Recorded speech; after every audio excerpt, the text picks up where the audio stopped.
Okay, thank you. Thank you. I'm very glad to be here. Thank you for the opportunity. I'm Calypso Iordano. I'm professor of psychology at UCLan Cyprus, and I'm going to present my university and afterwards my lab, which welcomes applications for Marie Curie Postdoctoral Fellows in the areas of psychology, examining reasoning and thinking, particularly in the context of emerging technologies, and how we can use technology to support the development of thinking skills. Next, please. UCLan Cyprus is a private licensed university in the Republic of Cyprus and an overseas campus of the British University of Central Lancashire, a sizable university with roots dating back to 1828, almost 200 years old. Next, please. UCLan Cyprus is a research-led university with strong quality assurance culture in line with both the Cyprus and the UK standards, which participates in the UK Research Excellence Framework, the REF framework. Next, please. It's an international university. Half of our students are international students or they're coming from the EU. Next, please. We are involved in externally funded projects, mainly from the European Commission and the Cyprus Research and Innovation Organization, worth of 25 million the last 3 years. Next, please. Here you can see the 3 schools that we have, the School of Sciences, the School of Business and Management, and the School of Law. And in the next slide, next, please. We can see the areas of each school. For example, you can see the School of Science has sport and exercise science, mathematics and statistics, electrical and electronic engineering, computing and media. The School of Business has entrepreneurship, finance, government and accounting, hospitality and tourism, and the rule of law. The School of Law has the rule of law, translation organization, EU citizenships, issues about Brexit. Next, please. I will now present the Thinking Lab, of which I am the director. A few things about myself. I got my PhD in psychology from Columbia University. I'm now a full professor at UCLan Cyprus and consulting editor of the Journal of Educational Psychology of the American Psychological Association.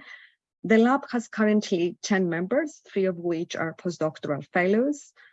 We are interested in topics related to the development of thinking skills and promoting effective thinking. We study cognitive and metacognitive processes, including argumentation, epistemic cognition, epistemic beliefs, epistemic trust, trust in science, and thinking in the context of social media and emerging technologies. Using technology, we investigate and we design intervention programs to support the development of critical thinking skills. There are a number of projects currently run in the lab, funded by the European Commission, the Research and Innovation Foundation, the Excellence Hubs, and the United States. Next, please. So here you can see the active research projects that are running currently in the lab. In the ARPRED project, we design interventions to promote the development of argumentation skills based on engagement in dialogic argumentation and reflection on thinking to reduce my-side bias and promote critical thinking skills. We investigate how to tackle extremism in the social media in the project SMIDGE and promote citizens' trust in science in the project Verity. We also work on promoting responsible research practices among scientists in the project Beyond, including journalists based on professional ethical values and responsible behavior towards the environment, tackling my-side bias and climate change in the project Be the Change. Feel free to visit our lab's project page to learn more about our current active projects. The next, please. I will be happy to discuss with you your proposals, your ideas for a Marie Curie Fellowship. Please feel free to contact me directly in the email address you can see here. At UCLan Cyprus, you will have the opportunity to engage in strong world-leading research in a friendly environment a few minutes away from some of the best beaches of the world. Thank you very much for the opportunity. Thank you so much, Professor. That was perfect timing, I have to say. And I'm convinced, not only because of the pictures that you just showed, but also all the opportunities that you offer at the UC Lion Cyprus. So thank you so much. I forgot to tell to everyone that is listening today, to all our researchers, that you can ask questions either in the chat box or in the Q&A that you can see in the Zoom platform. Our speakers are going to stay with us a little bit longer, especially or during their time slot for the country. So you can ask directly questions to them. And if you have any specific questions or any, let's say, more theoretical questions about the postdoctoral fellowships of the Marie Curie, you can also ask them in the chat, and my colleague Dalibor is going to answer your questions in a writing. So we are going to continue with the Cyprus Institute, who sent us a video.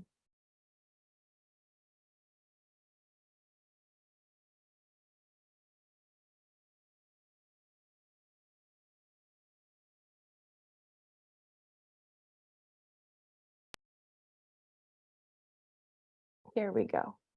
Hi everyone, my name is Virja Chuaralamus, and today I'll be talking about opportunities for hosting MSCA Fellows at the Cyprus Institute, and I'll be briefly showing you why the Cyprus Institute is a great place to do your fellowship. First, let me start with a brief introduction of our institute. The Cyprus Institute is a world-class non-profit research and educational institution with a strong scientific and technological orientation. It is a regional center of excellence, addressing issues of regional interest but of global significance, suited to a knowledge-based economy. The Institute has 16 research laboratories conducting research activities. There are currently 24 research projects receiving funding from national and international agencies. We have more than 200 research staff who are from 30 different nationalities, so we do actually have an international working environment. The Cyprus Institute has received funding for more than 86 million euros in competitive grants. This success is also reflected in our scientific publications, with a high number of them accepted in the top 10% of scientific journals. The Cyprus Institute is comprised of 5 specialized multidisciplinary research centers: the Energy, Environment and Water, Science, Technology and Archaeology and Culture, or STAR-C, Computation-Based Science and Technology, or CASTOR-C, Climate and Atmosphere, or CARE-C, and the Science and Technology-Driven Policy and Innovation, STEDI. The Energy, Environment and Water Research Center was established as the first research center of the Cyprus Institute in partnership with the Massachusetts Institute of Technology. This research center collaborates with many national institutions and organizations in Cyprus and comprises 2 research departments, the Energy and the Water departments. Main research areas include renewable energy, managing natural resources, water management, sustainable built environment. STAR-C is a leading center for science and technology research in archaeology and cultural heritage. It has cutting-edge laboratory infrastructure and instrumentation. STAR-C is recognized as a regional hub for the European research infrastructure for heritage science and acts as the European link to SESAMI, the synchrotron light for experimental science and applications in the Middle East. Main research areas are archaeological sciences, digital cultural heritage, environmental archaeology, scientific visualization. CASTOR-C pursues research in computational sciences and is developed in close collaboration with the National Center for Supercomputing Applications of the University of Illinois and the EURAXESS Supercomputing Center. It is designated by the government of Cyprus as a national HPC competence center, a major EU initiative to promote exascale computing on a pan-European level. CASTOR-C has been coordinating 2 MSCA European joint doctoral programs since 2015. Its current focus is on Latin gauge simulations, climate modeling, computational chemistry, computational biology, and medical imaging.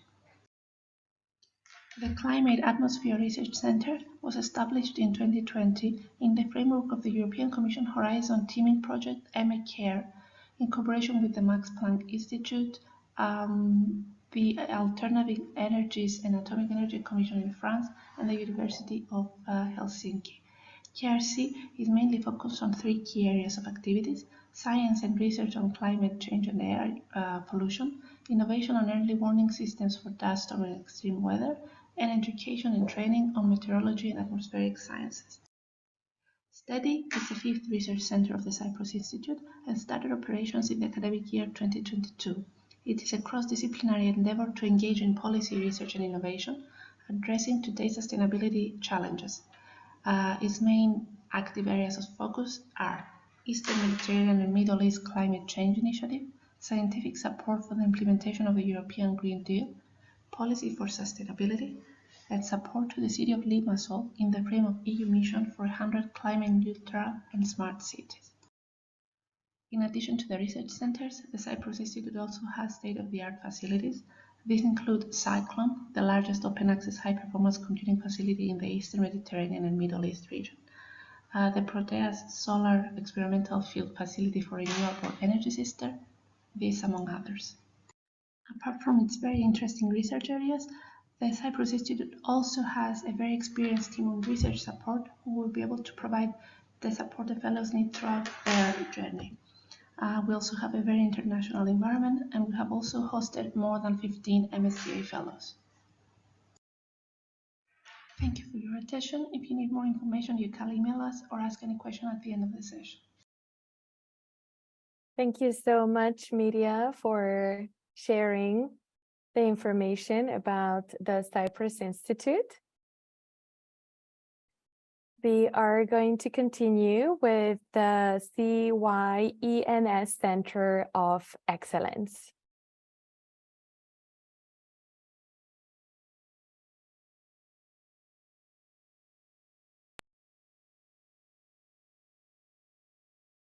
Hello, my name is Modesto Athanasiou. I'm a project officer at Science Center of Excellence. Science is a center of excellence on interactive media, smart systems, and emerging technologies funded by the European Widening Teaming Rights Project. The center was established in 2018 and is strategically located at the heart of Nicosia city, designated for creative industries and technologies quarter. The Science Center of Excellence is a partnership between the Municipality of Nicosia, the Max Planck Institute for Informatics in Germany, the University College of London in United Kingdom, and the three public universities of Cyprus, the University of Cyprus, Cyprus University of Technology, and the Open University of Cyprus. The vision of the center is to conduct excellent research at the highest international standards, promoting technology and knowledge transfer, fueling the economic growth in the area, cultivating the culture of change in the youth, and help to establish an innovation ecosystem in the island. The hosting of science in the heart of Nicosia city is a part of city's greater strategic planning to promote inclusive research and innovation and to foster an ecosystem of creativity in Cyprus. The science is acting as a catalyst by complementing other infrastructure and services in the area, significantly mobilizing knowledge, network, and social capital. Furthermore, science is providing a stable scientific foundation via further enhancing the existing infrastructure of the historic center of Nicosia. The majority of the activities will gradually transfer within the newly renovated Agora building located in Eleftheria Square within the next few months. The importance of science for the ecosystem is evident from the fact that the municipality has allocated two large buildings in the Eleftheria Square, the Agora and Stoa building, for the needs of the project. Over the 5 past years, science has grown rapidly, as evident by the exponential growth of personnel, with more than 130 people currently working at the center under 20 different research teams, having access to state-of-the-art facilities. Currently, the center employs around 100 researchers, accompanied by 6 project managers supporting the research activities of the center, while the rest of the personnel are under the Innovation and Operation Department. Research activities of the center are separated into three main research pillars, such as visual sciences, human factors in design, and communication and artificial intelligence.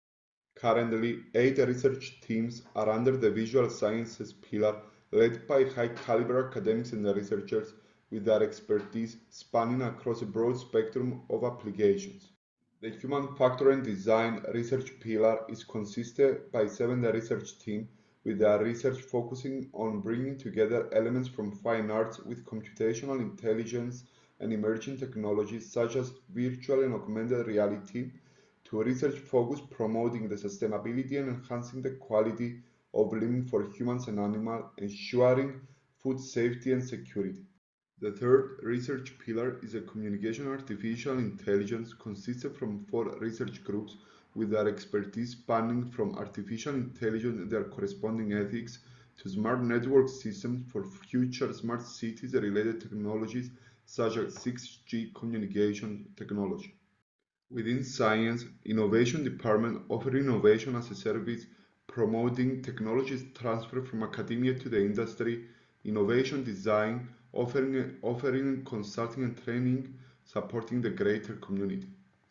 Moreover, Science is acting as a technology hub, offering a co-working space accelerator program inspiring environment to entrepreneurs and innovators where they can co-create and collaborate to develop their business ideas and advance their business strategy. Thinker Maker Space, hosted under Science, allows the rapid design and prototyping of creative ideas using cutting-edge equipment for our researchers, artists, and greater public. In terms of funding and collaborations, Science has been awarded more than 50 projects funded by national and international funding agencies as well as industrial partners. At the moment, Science is in close collaboration with more than 100 international universities, organizations, research institutions, and local European authorities, having a close collaboration with major industrial partners such as Sony Pictures Animation, PwC, CETA, and Eurobank. All of the above makes Science one of the fastest growing research centers in Cyprus, aiming to create a unique environment to accommodate both industry and academia under the same roof. Thank you for your attention. For any further information, please do not hesitate to contact us at research@science.org.cy or simply follow us on our social media links. Thank you so much, Modestos, for sharing this information. For all of you that are connected, the idea is, of course, that you take this information, this contact information that is always left for you on the last slide of the presentation, and you can contact the professors, the researchers, the group leaders. If you are interested in more information about their labs, their research institutions, their university, you can contact them directly, and you can start the direct communication with your possible future supervisor. Thank you very much again, and we are going to continue with the last presentation of Cyprus, which will be presented by Pier Antonios Papazoglou, and it will be the European University Cyprus. Good morning, Vicky. Good morning, Dalibor. Good morning to everyone, to all the EURAXESS regions. Sincere thanks to Vicky and Dalibor, but sincere thanks to EURAXESS Worldwide on behalf of everyone else. I'm very, very happy and very, very glad to be here today with you live. And thanks, Vicky and Dalibor, again for that. So next slide, Victoria, go right away. I'm a EURAXESS person, so I like a lot to use the EURAXESS templates. It is a little bit vague, as I see here, Vicky, but that's fine. Yeah, that's much better. Thank you. European University Cyprus is one of the oldest higher education organizations in Cyprus. It was first founded in the 1960s, but it has been established as a university in 2007. As most of the private universities in Cyprus, at least the first batch of private universities in Cyprus. So 2005 and then 2007, it opened its doors as a university. But it has been around since the 1960s as a higher education institution. We have been awarded the EURAXESS, the Human Resources Strategy logo in 2016-2017, and we have been re-awarded the HR logo, as it is known, in 2022. 2022 was also a very special year for us because we joined the EURAXESS network as a EURAXESS Services Center, and this is quite important. Especially for Marie Sklodowska-Curie Actions, and especially for prospective fellows that would like to apply through the postdoctoral fellowships. This is why I'm focusing on it, and I'm focusing also on the services that may be provided to prospective fellows. And it is all the basic and a little bit more elaborate services that the EURAXESS Services Center would offer. Funding opportunities, grants opportunities being one of the most important ones. And here with us at European University Cyprus, you will have a full-fledged customized support, personalized support, depending on the research, the line of research that you're going to be involved in. But most importantly is this, that you have very knowledgeable people in identification of funding opportunities, very much so now in the Postdoctoral Fellowships 2023 call, and that you have customized, personalized support for your proposal preparation, be it from the online registration to actually the proposal preparation hints and tips and proposal writing support. You see the research areas here on your left-hand side, but I would like to go to the next slide, Vicky, if possible. And here you see the more pertinent research areas, which we put out, we put forth for you. The university is a full-fledged university, so we have a variety of schools and departments, but the hardcore research, let's say, it's mainly driven through our 6 research-focused and research-oriented centers. I will not spell them out. Personally, I work for the CERIDES, the Center of Excellence in Risk and Decision Sciences, Innovation and Technology. But we have 6 research centers which are, like I said, hardcore, fully oriented to research. These operate semi-independently from the schools and departments, but it is obvious that they feed each other in terms of personnel, of researchers, teaching personnel, etc., etc. What is important for you as prospective fellows and applicants for the postdoctoral fellowships of 2023 is exactly that in any of the schools and/or departments and/or research centers of European University Cyprus that you wish to engage with, in any of them, the EURAXESS Service Center of the European University Cyprus will be there for you with our knowledgeable staff in collaboration with the staff from the research centers, all the schools and departments. So if you wish to engage with us in this nice adventure of Marie Sklodowska-Curie Actions Postdoctoral Fellowships for 2023, we would kindly invite you to express your interest to us as early as possible within the summer. We do have an indicative deadline of the 9th of June. We do that because we want to be as prepared as possible as early on before the deadline. And if you do that, you will benefit, as I said, from our customized proposal preparation support until the early days of September. So we will guide you through the process. We'll even have short meetings, telemeetings, and then proposal writings, full-fledged support. And on top of that, just before the deadline, you will be able to receive an experienced speed pre-screening of your mature draft before submitting the deadline. If you do want to contact us, Victoria, please, the next and final slide.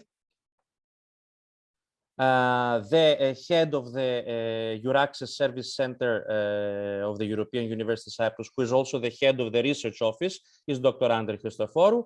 And I have the honor and privilege to be the coordinator of the EURAXESS Services Center of our university. These are our contact details.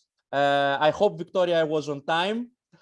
So over to you. I will be glad, of course, to answer any questions if there are later, or even if somebody wants to send their questions directly to the contact details.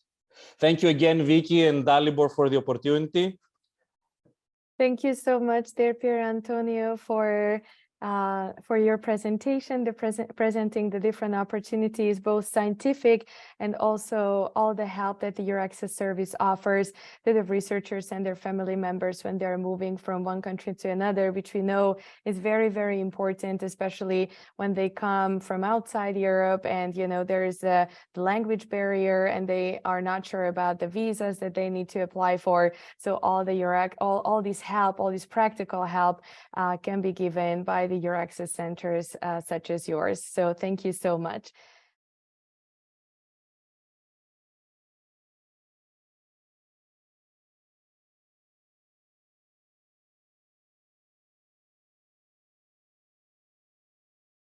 So thank you so much. And we are going to move to the second country of today, which is Armenia.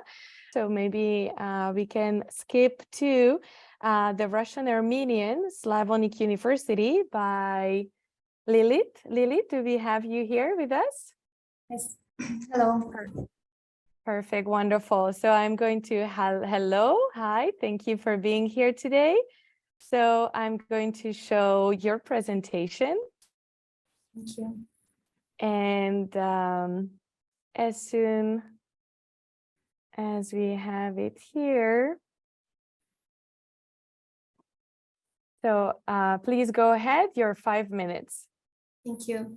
So greetings to everyone, and I'm very excited to be part of this wonderful event. I'm Lilith, and today I will be presenting the Russian-Armenian University, the Department of Medical Biochemistry and Biotechnology. A few words about the university. It was founded in 1997 and is located in the capital city of Armenia, in Yerevan. The university has become a leading center during these years for academic excellence and scientific research in the region.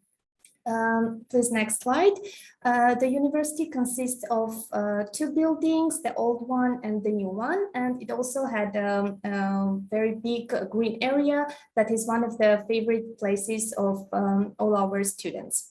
University offers a wide range of undergraduate and postgraduate programs across various disciplines, including the natural sciences, social sciences, humanities, engineering, and etc. And the university is committed for providing a high-quality education that combines both the theoretical knowledge with practical skills, so preparing our students for their successful careers and personal growth. Next slide, please. The university structure consists of different institutions, including the Institute of Biomedicine and Pharmacy, Engineering and Physics, Math and Informatics, Media, Advertisement and Cinema, Economics and Business, Law and Politics, Humanities, and Oriental Studies. And Slavonic University places a strong emphasis on research and innovation. It houses multiple research centers, laboratories, and institutes that focus on diverse areas of research, including biomedical research, engineering and physics. Next slide, please. Mathematics and informatics, and so on. The laboratories of biomedicine and pharmacy are 4, and they conduct diverse research. Also, the laboratory of engineering and physics is one of the shareholders of Horizon 2020 grant program. And next, we'll go through the research topics that is carried by the Laboratory of Analytical Biochemistry and Biotechnology. Next slide, please. The Laboratory of Analytical Biochemistry and Biotechnology conducts diverse and impactful research. This includes the study of medicinal plants and their biological activities, their biochemical activities, and mechanism of action. And during past years, numerous plants were investigated, and this investigation allows us, we'll go to the next slide, to use these plants as a raw material in various steps of our further steps. For example, these active plants are used in carrying of nanoparticle synthesis and their stabilization. The nanoparticles are being functionalized, and then they are tested in vitro and in vivo experiments and allowing their usage in various field of biomedical applications.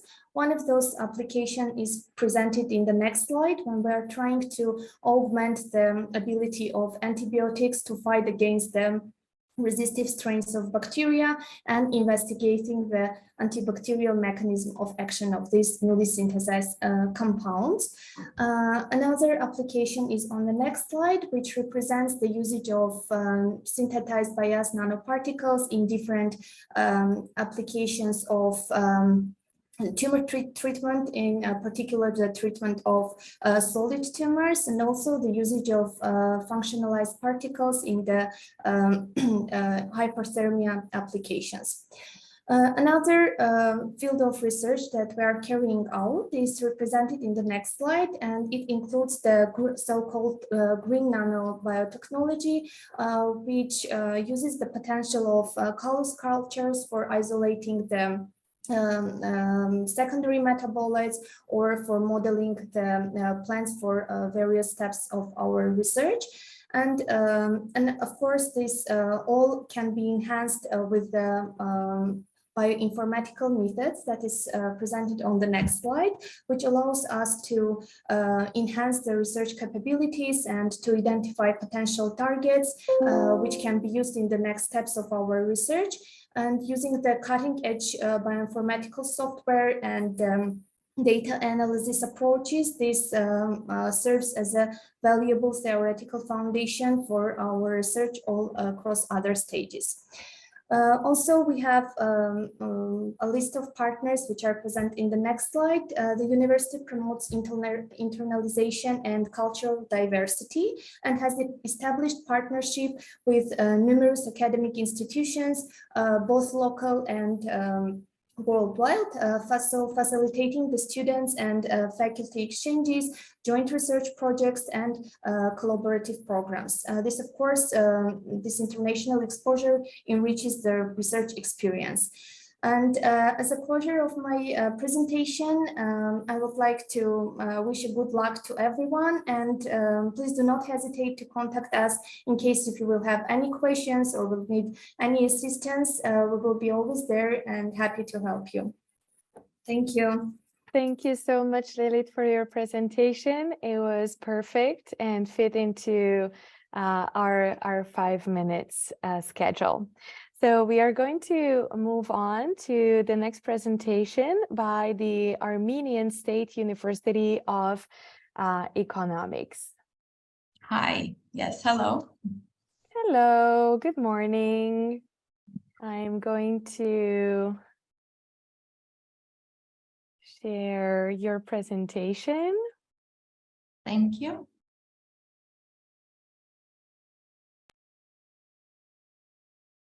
There you go. Thank you very much. So hello, dear colleagues. My name is Lucy, and I'll try to be brief, but tell you all a little bit about our great country and about great university that we have established. So to the next slide, please. So the Armenian State University of Economics is the only state economic university in Armenia. It focuses mostly on economics and business. It is also the second biggest university in Armenia. It has over 9,000 students currently. We do have 56 specializations, 6 faculties, around 20 chairs, and 2 branches, one of which is in Yerevan capital, and then the other branch is in Gyumri. Next slide, please. As I said, we are an economic and business university. So the main faculties that we have with our specializations is management and international economic relations, finance, marketing and business management, computer science and statistics, accounting and auditing.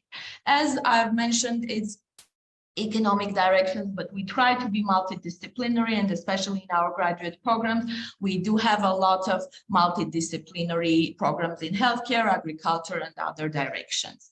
Next slide, please. So also I would like to stress that the internationalization is the big part of our university. And if we go to the next slide, I'll just stress that our university is in international rankings. We are in QS rankings by region. We pay a lot of attention also to the sustainable development. So we try to be included in the Times Impact ranking and Green Metric World University ranking. Can I go on to the please next slide? We also have over 200 international partners worldwide. And if we go on to the next slide, we will see that we have numerous type of projects that we completed with our EU partners. And next slide, please. This is also one of the projects, I mean, 3 of the projects that we have completed, but I would like to stress the Minerva project that we have completed, which is directed on the open access.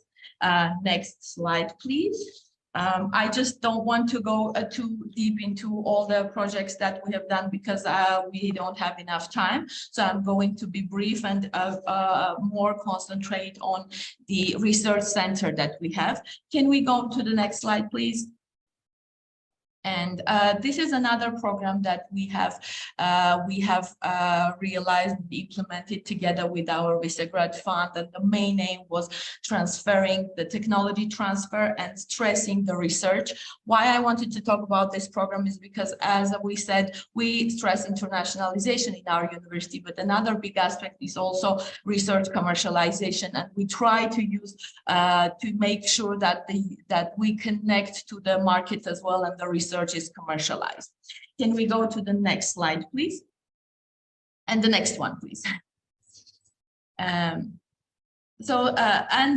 from September, we do have another project starting that is also with the Swedish Institute, and it's called Widening Opportunities for Research Collaborations. And again, the aim of the project is to establish operational framework for effective management of research internationalization. So any researcher that would join to us would be part of this project as well. Can we go to the next slide, please? And the next slide, please.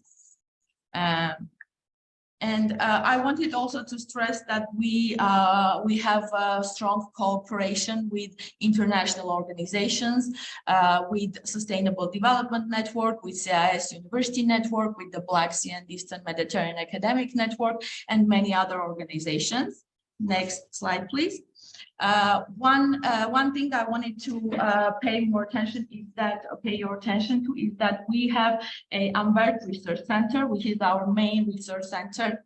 It is also in international rankings in the top 100 university think tanks in the world, in Pennsylvania rankings.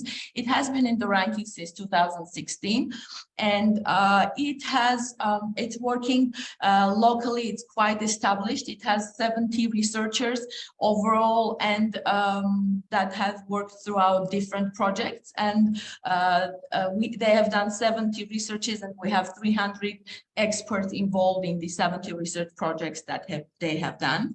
Can we go on to the next slide, please?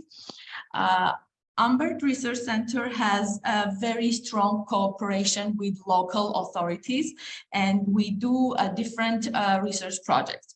We collaborate with state bodies and international partners, so we have a wide range of research teams throughout. We provide opinions on draft laws of the countries, and around 20 or so opinions were provided on draft laws overall in the country. We do preparation and publishing of researches, reports, and digests also with different organizations. And we collaborate with mass media, and that means our experts give opinions on mass media, and we have a messenger Ambert bulletin, which is going to be included in the Scopus shortly. Can we have the next slide, please?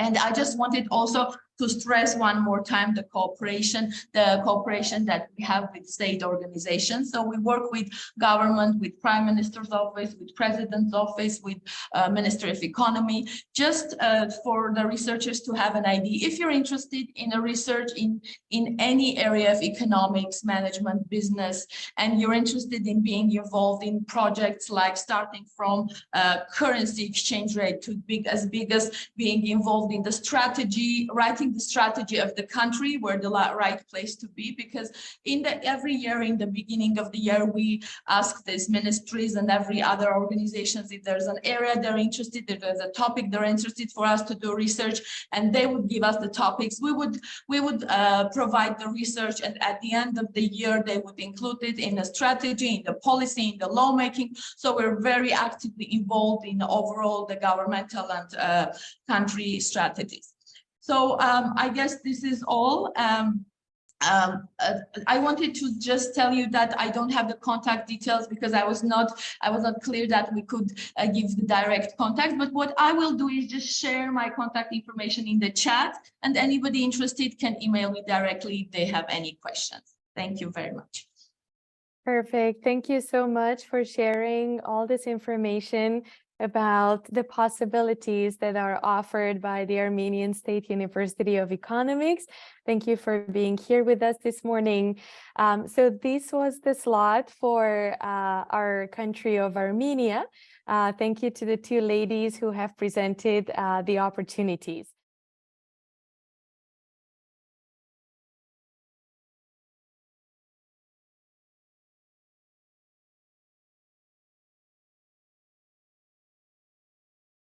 So now we are going to continue with the different institutions from Lithuania.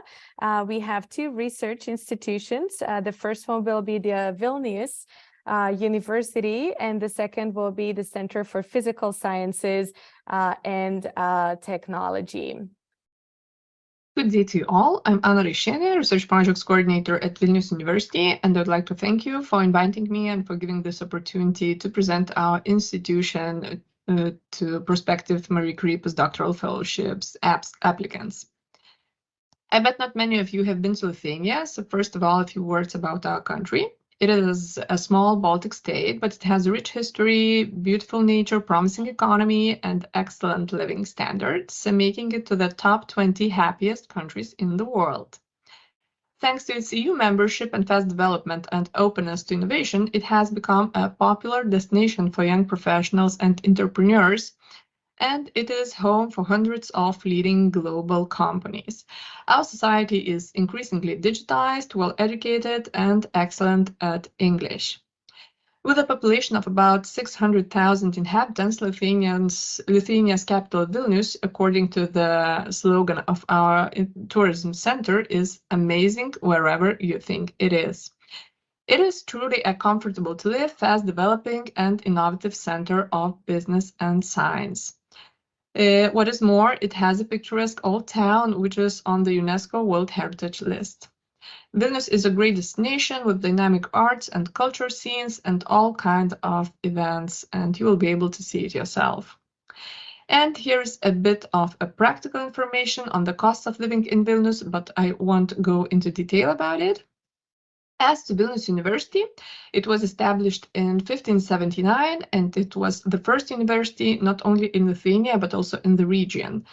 Developing our university from the 16th century, now we are ranked among the top 400 higher education institutions worldwide.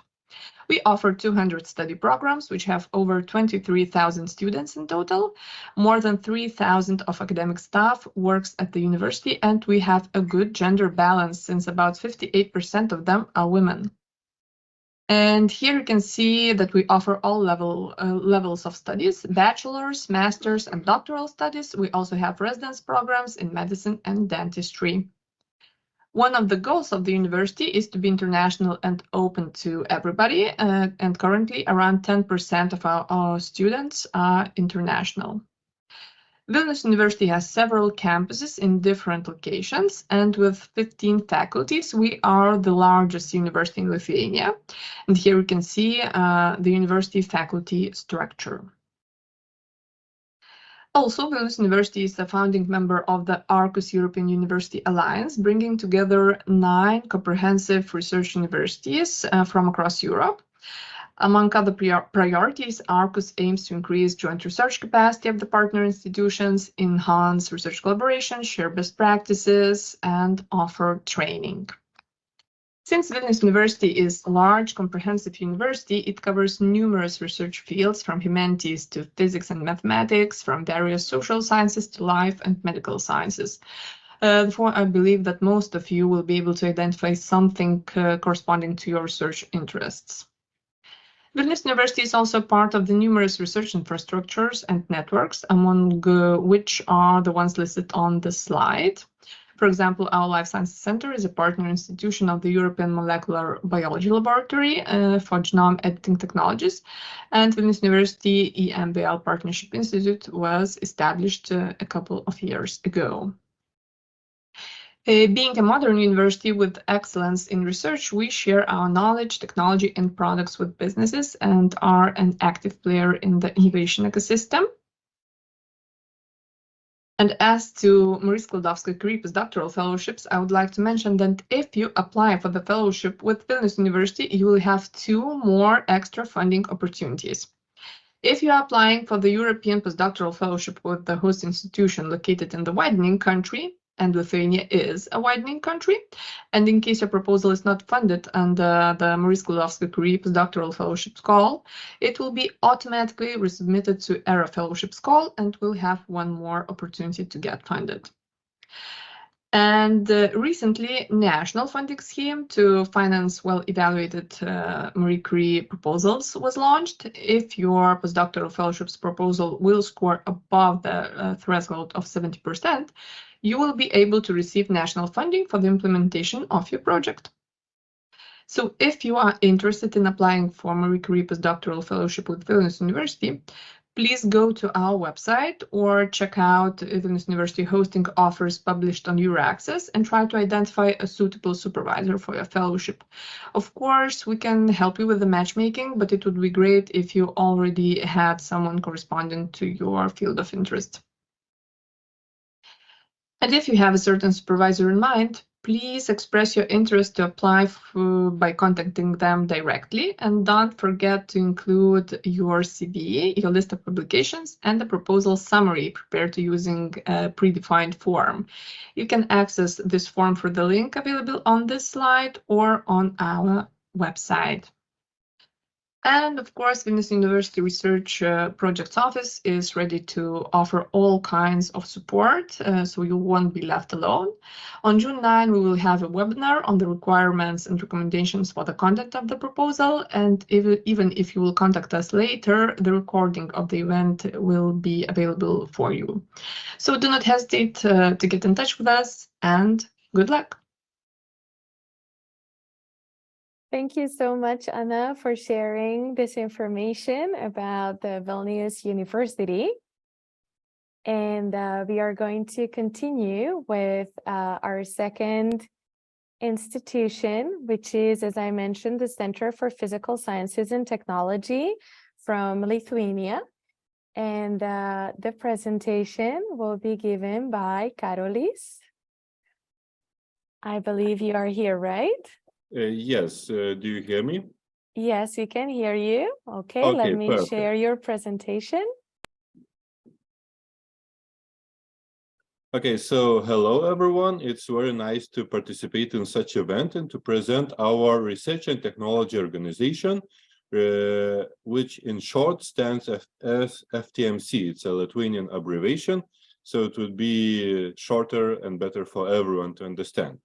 I'm Innovation and Project Manager, and I'm responsible for all cooperation regarding industry and science commercialization. So please, next slide.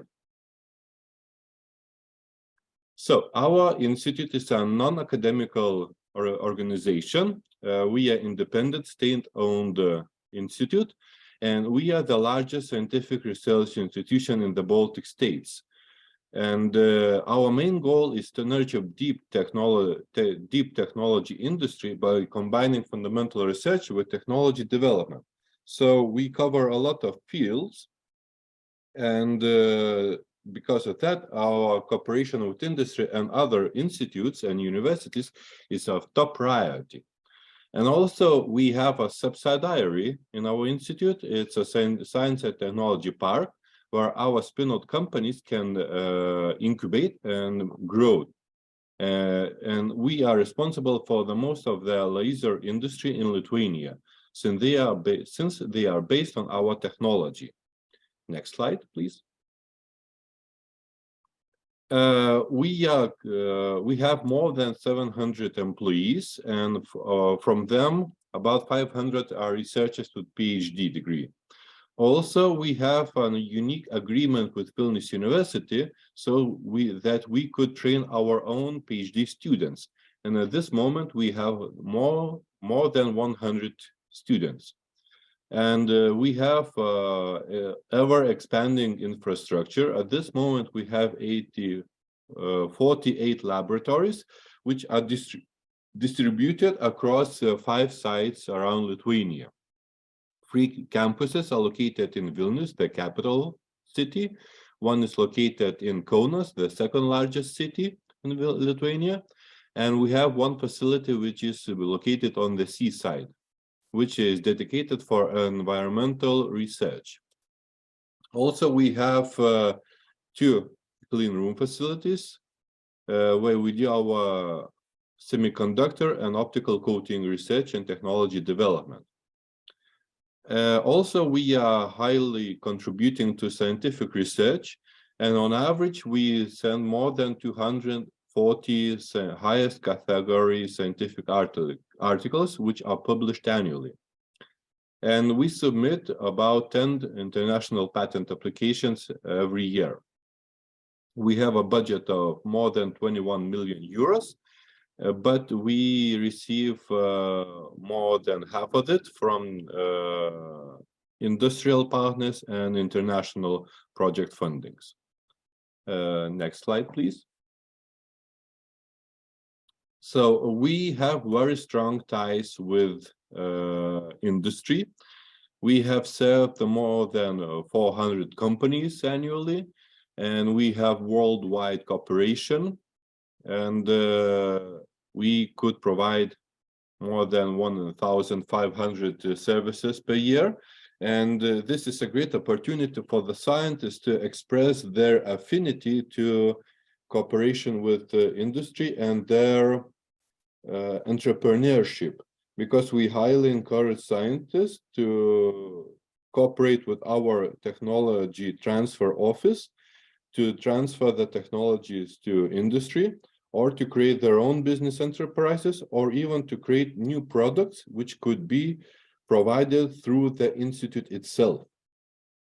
And also, such services and such products usually earns us about more than 2.5 million euros revenue per year, which also allows us to fund our side projects. And we have a portfolio of more than 300 available services.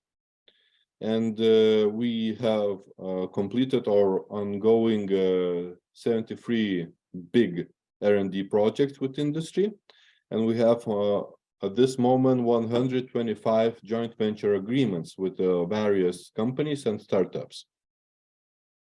Also, we gave birth to about 30 spin-off companies in the last 20 years. So it's about 1 or 2 spin-off companies per year. And we have 23 license agreements with industry. Next slide, please. So our main work fields into which we contribute are aerospace, healthcare, Internet of Things, defense industry, society well-being, and ecology. And regarding technology readiness level, we cover all 9 parts, beginning with the basic research and ending with a final product, which we can later distribute through our institute or create a spin-out company, or even license the technology to some big corporations. So our scientists likes this schematic very much, because it allows not only to fulfill their research roles, but also to fulfill their financial needs additionally. So now I will show you briefly the fields where we focus the most. Can you please finalize, please? Your 5 minutes are over. Okay, I will finalize. So our main 6 fields where we are working are optoelectronics, environmental technologies, laser technologies, sustainable chemistry, nanoengineering, and textile technologies. So if you are interested in these fields, please let me know. Thank you for your attention.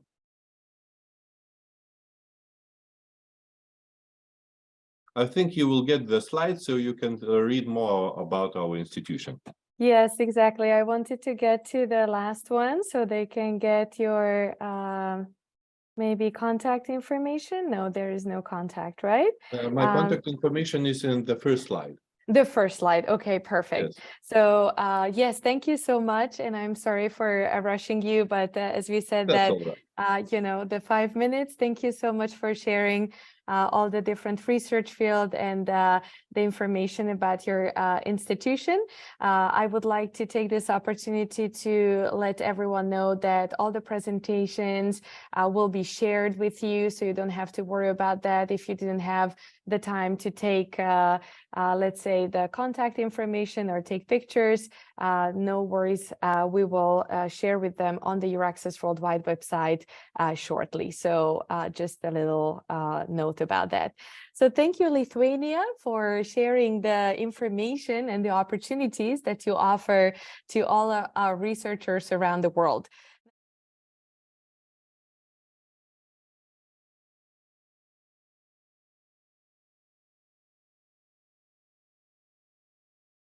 Now we are going to continue with Belgium, where I can see that I have Margot. She should be connected.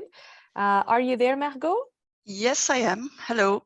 Okay, you are representing the University of Ghent, and I don't know if you have a presentation to share. I do. I hope you can see it now. Yes, we can see it. Please go ahead, and your 5 minutes are yours. Okay, thank you. Hello, everybody. My name is Margot Bale. I'm from Ghent University, which is located in Belgium, in the heart of Europe. We are very close to Brussels, but also to Amsterdam, Paris, Berlin. And Ghent University is a fully comprehensive university comprising 11 faculties in all areas of science. We have social sciences and humanities, we have physical sciences and engineering, and also life sciences, including our university hospital, UZ Ghent, and also a veterinary clinic. Our rector is Professor Rick van de Walle. Here you can see the number of professors, postdoctoral staff, and doctoral students we have. So we have a very large international and diverse community of researchers. Here are also some numbers about the output they realized in the last decade. We are very successful in the main program of Europe, Horizon Europe, with a higher than average success rate. So we are now in the top 15 of institutes acquiring funding from this program. Recently, we also welcomed our 100th ERC grantee hosted by Ghent University. As a hotspot for academic talent, we provide lots of services for incoming staff, for instance, on onboarding and relocation, far before you're moving to Ghent. If you want to get to know our university, you can read our online magazine, Dare to Think, where you can find lots of examples of the research we are doing. We also have several podcasts, for instance, Unpublished, about mental well-being at work. There's also one on cultural differences and loneliness, specifically for incoming staff. Specifically for postdocs, we have a full talent management program consisting of 6 pillars, among which a large training offer, mentoring, and lots of networking events. We also have a funding academy consisting of a large network of about 150 experts in all aspects which are relevant for grant applications, for instance, ethics, intellectual property rights, data management, etc. So this network is dedicated to inform, train, and advise our research community in acquiring and managing for funding. We also have a large industrial liaison network comprising of about 25 business development centers in all areas of research, and they are dedicated to bring the results towards industry. They are supported by a large central technology transfer office offering lots of advice on patent applications, licensing, and spin-off development. We also have 10 interdisciplinary research consortia, which are aimed specifically at societal impact, for instance, on criminology, medieval studies, and urban development. And their coordinators support our researchers in bringing their results towards the society. So they network a lot with relevant actors in society. We have a large central EU team of about 30 very enthusiastic people who provide services specifically for EU and international funding. Sorry, and specifically for this MSCA Postdoctoral Fellowships call, we provide lots of services. For instance, review services, which you can make use of when you have the written support from a Ghent University supervisor. For this, you can send in an application form, which you can find on that website, and mail it to our address euteam@ughent.be. For the review service, there's a short draft proposal to be sent in by the end of June. And then in August, we provide the full services until a week before the deadline. We also organize an annual masterclass, which has already started at the end of May. So for participation, this is no longer open this year. Perhaps for next year, this could be relevant. But if you have the support of a Ghent University supervisor, the training materials are still available online. So you can find the program here and also on our website. It consists of 3 modules, including a proposal writing class, of which there's a guide available. We have received several nice comments on setting the right mindset in order to become successful in this funding scheme. If you want to find a supervisor on just about any topic there is, please browse our Research Explorer, where you can find all researchers, their projects, their output, and all the units within Ghent University. In case of questions, please contact me, and I hope to be able to welcome you one day at Ghent University. Thank you. Thank you so much, Margot. That was perfect timing. Your 5 minutes have been very well spent and explained. So now our researchers can know what the University of Ghent also offers and welcomes their international researchers from our also EURAXESS Worldwide hubs. Thank you so much.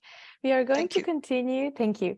We are going to continue with the second presentations by Marlies, and it's going to be the University KU Leuven. Marlies, are you here with us? I'm here, yeah. Perfect. So let me share the presentation and I will put it in full screen so you can start now. Okay, thank you very much. I'm Marie Sklodowska-Curie from the Research Coordination Office of KU Leuven, and I'm very happy with this opportunity to present KU Leuven. Next slide.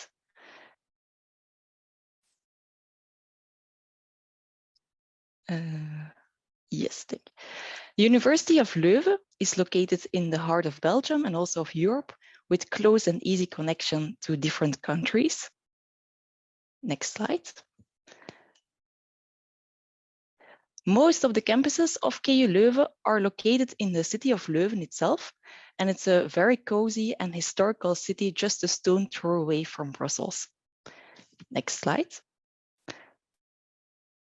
KU Leuven is a large university in Belgium with more than 8,000 researchers, 63,000 students, and many alumni and spin-offs. We host top scientists in all different research fields and disciplines, from social science and humanities to science, engineering and technology, and biomedical sciences, especially with our excellent university hospital. Next slide. KU Leuven is the most innovative university in Europe and is highly ranked on various world rankings, both for education as research. As you can see, we are very experienced in obtaining European funding and offer a lot of support for applicants with KU Leuven as future host institute. Next slide. So what can we offer you as a Marie Curie postdoctoral applicant? If you're interested in KU Leuven, you may send us a mail and we will send you information to find a suitable supervisor at our university. You may contact potential supervisors directly with your CV to discuss opportunities at KU Leuven. When the supervisor agrees, we will check your eligibility. You can join our masterclass and you will receive access to our online knowledge platform with various advice documents and recordings. The support team of KU Leuven can give personalized feedback on draft proposals, and we are highly motivated to answer all your questions. In addition, KU Leuven awards fellowships for highly ranked applicants on the reserve list with KU Leuven as beneficiary. Next slide. Now, what is the masterclass about? We start with a webinar this week with all basic information to start writing an outstanding proposal. You will receive access to an online platform which contains more than 30 short videos to give in-depth information on all sections of the template and on KU Leuven services. We also provide annotated templates and advice documents. Once you have started, you can ask your questions during two Q&A sessions or by mail. And during these sessions, an experienced evaluator will share his knowledge, and we will also share tips and tricks to finalize the proposal in the last weeks. No worries if you don't have a supervisor by June 8th, because all our sessions are recorded and all applicants receive the same information at all times. Next slide. So are you interested in KU Leuven? Contact us and we are happy to help. Thank you so much, Marlies. I'm sorry, my microphone, I was speaking, right? But my microphone was not on. That happens sometimes. Thank you so much for your concise presentation about KU Leuven. And with this presentation, we have finalized Belgium. So you have had the opportunity to listen to the University of Ghent and KU Leuven and all their opportunities that offers to researchers that are interested in applying to the postdoctoral fellowship of 2023. So thank you, ladies, again for your wonderful presentations.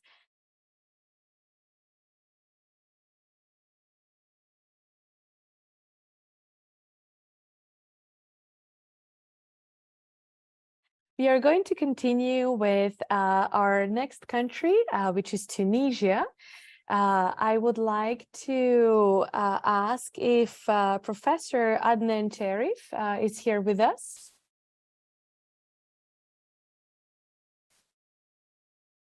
If not, then I would like to continue with Professor Suad Ruiz. From the Laboratory of Biopesticides, the Center of Biotechnology of SFAX. Thank you, Victoria, for this opportunity. I am here and welcome to the audience. So please, if we can start with my slides. Yes. So I'm Professor Suad Ruiz. I am the head of Laboratory of Biopesticide in the Center of Biotechnology of SFAX in the south of Tunisia. Our center is a center of excellence. Next slide, please. Well known at international level and equipped with many facilities for high technology organized in platforms, especially for analysis and fermentation at high scale. We have 6 research laboratories working on the different thematic like plant protection and improvement, like environment protection and development of solution, especially for industrial and health applications. Next slide, please. In our laboratory, we have a staff of about 20 researchers, between young and experienced researcher, in addition to the engineer and technician. Next slide. Next slide, please. Yeah, so as the title of our laboratory is focusing on biopesticide, and we are working on the problematic of pollution of the environment, of the land, and of the plants by the chemical pesticides. So we are developing new alternatives to replace this chemical pesticide by bio ones. Next slide, please. Next slide, please. As I said, the alternative is the biopesticides, and we have different research topic in our laboratories. The next one, please. Next slide. Yeah. So as I said, our main objective is to develop new solution to replace this chemical pesticide by bio ones, especially for agriculture and urban systems application. Next one, please.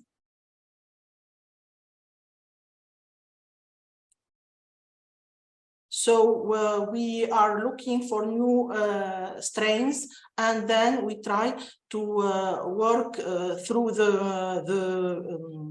value chain to deliver to the market new solution related to the biopesticides. Next one, please.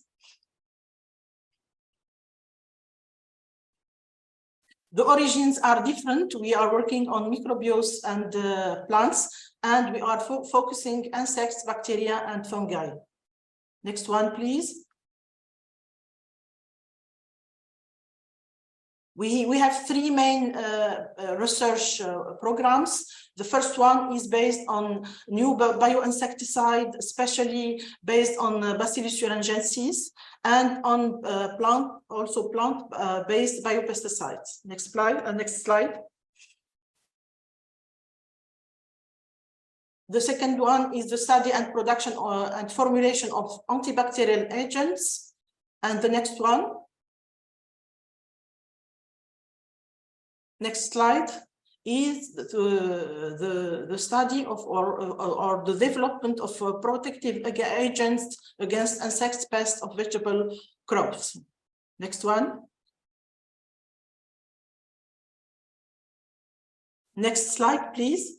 Yeah, and as I said, we are working on the value chain to deliver our products to the market through different projects. I will give a brief presentation of our collaborative projects in the frame of the funding Horizon 2020 and Horizon Europe.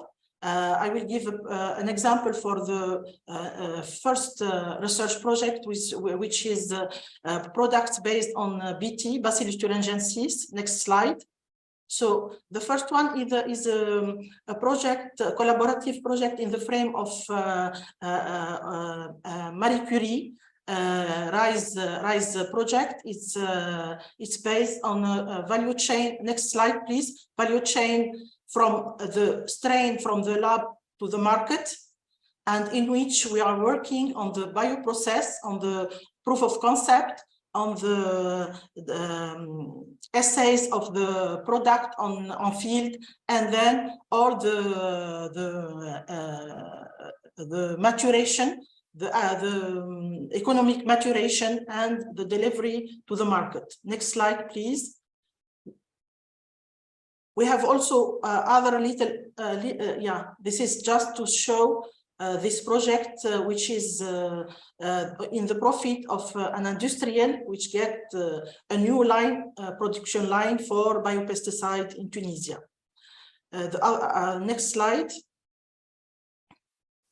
We have other collaborative projects just to treat scientific problems related to the scale up of the fermentation from the little fermenter to the 100 to 1,000 liters production. The next one, and our new project. Next slide, please. Yeah. Our new project, which is begin this month, is about the promotion of our products through the Mediterranean in the frame of a new project which is funded by Prima, and in which we have many collaboration with different countries around the Mediterranean Sea. And thank you for your attention. So my contact. Yes. Thank you. Thank you so much, Professor Suad, for this presentation and for sharing all the opportunities and the different collaborative projects that you are already working on, and that you're open to receive international researchers from the different EURAXESS worldwide hubs to come and work with you on a specific project within the Marie Curie Postdoctoral Fellowship. So thank you so much. We are going to continue with, is Professor Habib Samouda here with us?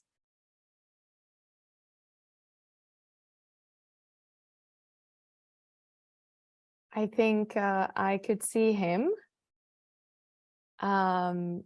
online. Professor Habib, can you hear us? From the University of Sousse. I can see you are connected. I don't know if you can hear us. If not, then we can give you a little bit more time, and we will continue with Professor Kalua Paldia. I apologize for my pronunciation. Good morning, everyone. Good morning. I am Paula Hueldia. Wonderful. Thank you so much. That was that was much better than my pronunciation. Thank you. No I'm going to share your presentation with our scientists. So thank you, Victoria, for your all efforts and kindness. Of course, please go ahead. The floor is yours. Thank you. Good morning, everyone. It's a pleasure to be here with you, and thank you for this opportunity. I am Haula Hueldia, a professor at the National Institute of Research and Physicochemical Analysis. First of all, I would like to introduce my institute, the National Institute of Research and Physicochemical Analysis. It's located north of Tunisia and is a part of the Technopark of Sidi Thabit. Previous slide, please. It's a part it goes on its own. I don't know why, but I will try to stop it so it doesn't go that fast. Yes, it's not a problem. It's a part of the biotech pole of Sidi Thabit. This technopark is dedicated to biotechnologies, pharmaceutical and parapharmaceutical industry, and life sciences. Next slide, please. The National Institute of Research and Physicochemical Analysis, INRAP, is a public research institute placed under the authority of the Ministry of Higher Education and Scientific Research. INRAP is located at 30, previous slide, please, is located at 30 kilometers away from the capital Tunis and at 17 kilometers from the international airport, and it's near 3 industrial areas. INRAP is devoted to study complex analytical problems in different fields, to develop new analytic methods to meet national needs, and to valorize research results and promoting their exploitation by industries. INRAP is well equipped for the chemical characterization of biological active compounds, as well as the development of functional food products and packaging materials. Next slide, please. We have many collaborating partners around the world from Africa, Europe, Asia, and America. Next slide, please. Here I will enumerate some projects related to our hosting opportunity, only project with relation to our hosting opportunity. And I eliminate two projects entitled Valorization of Industrial Fruit Byproducts, Development of Active Coatings to Extend Food Shelf Life and Reduce Food Losses. Next slide, please. Another Tunisian-German project with the acronym VPAC, Valorization of Olive and Olive Oil Byproducts for the Development of Active Packaging Materials to Extend Olive Oil Shelf Life. Next slide, please. A PRIMA project entitled Valorize Foods and Improve Competitiveness through Emerging Technologies Applied to Food Byproducts within the Circular Economy Framework. Next slide, please. Now I will focus on our hosting opportunity. The objective of our hosting opportunity is to develop novel and biodegradable food packaging materials with enhanced functionality, able to extend the shelf life of many food products. Firstly, extraction of active packaging materials. Secondly, characterization of biopolymers and bioactive compounds. Thirdly, development of active biodegradable packaging. And validation of the active biodegradable packaging solution. Next slide, please. For the first step, extraction of active packaging materials, we will extract the potential applicant will extract biopolymers such as pectin, cellulose, lignin, mucilage, and antioxidant and antimicrobial agents such as phenolic compounds, hydrophobic fraction, following green extraction process.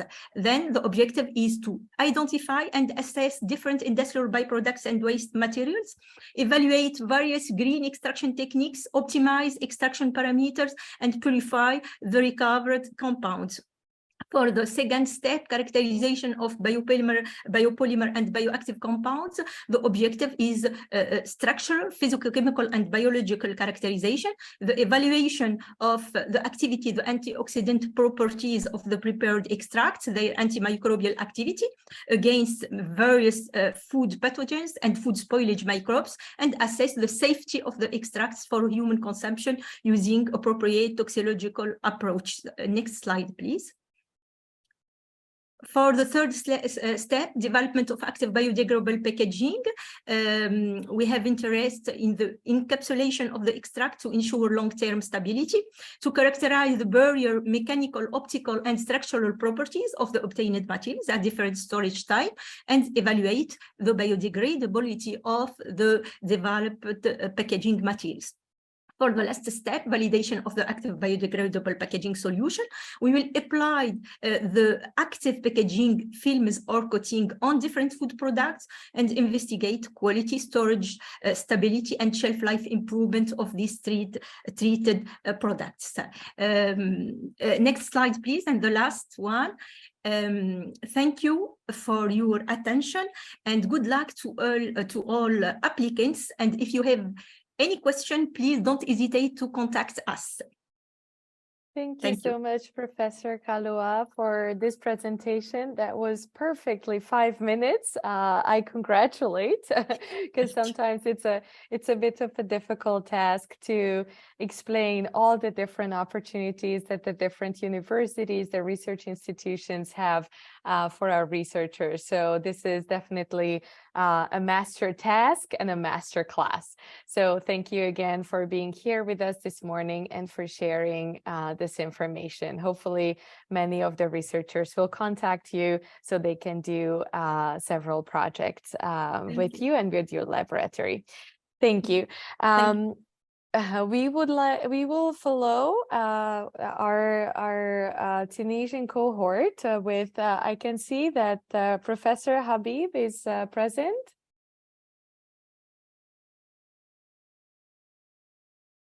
Hello, we cannot hear you.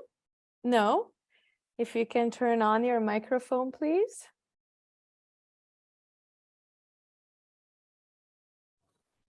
Good morning, Mrs.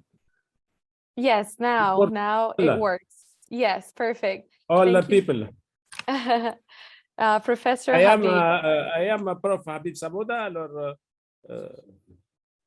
I presented my laboratory of energy and materials from University of Sousse, donc at Higher School of Science and Technology of Hammam Sousse. We have alors. Can you see the presentation?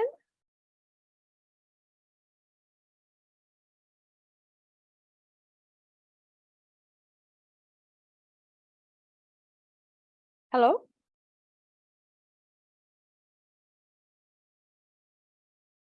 Professor?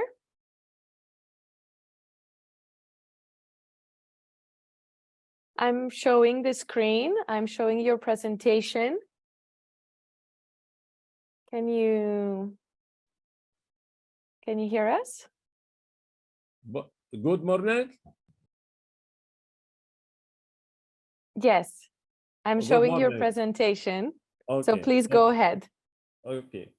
Alors, dans our laboratory research have four projects concurred with training at our school, SSTHS.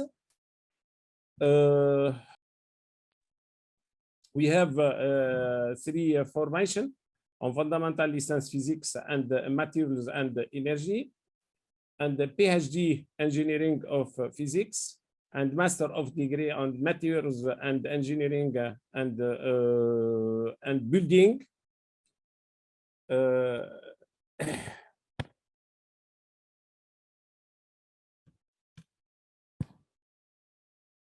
The next.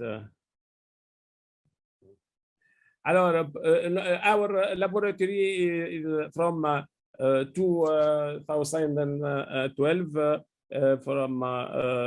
We have progress with different time. We have submit last assessment by CNEAR in April 2019.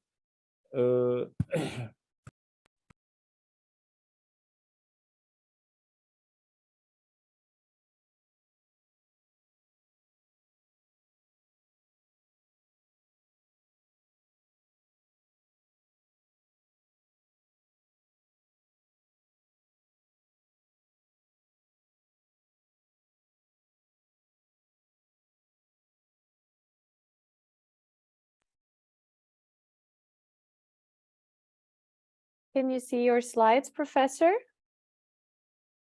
Yes, yes.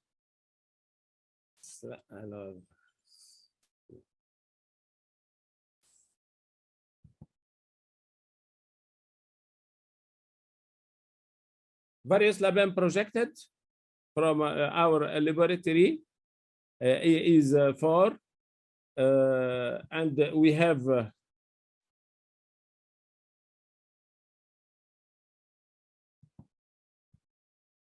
excuse me, I have not can terminate this exposition.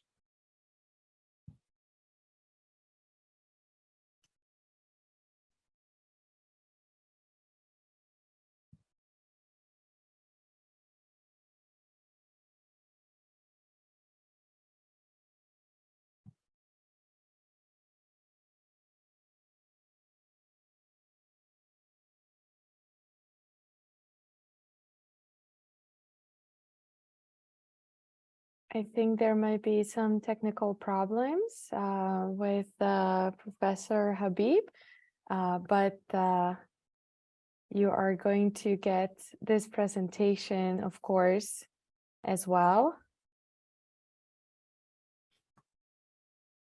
Yeah, can be easy, problem.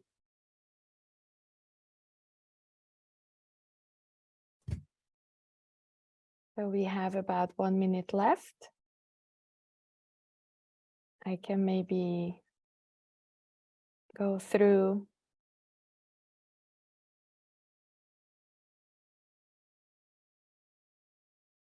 some of the slides.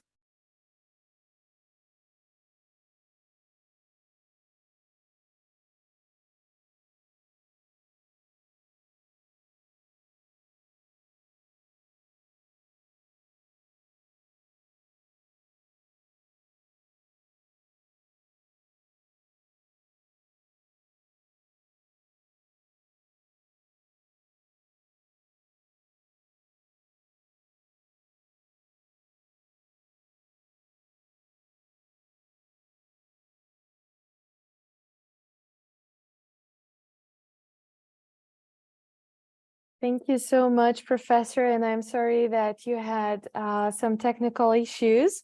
It doesn't matter because, of course, we are going to share your presentation with everyone present, and they are going to find out more about your laboratory at the University of Sousse and all the opportunities that are offered to our researchers.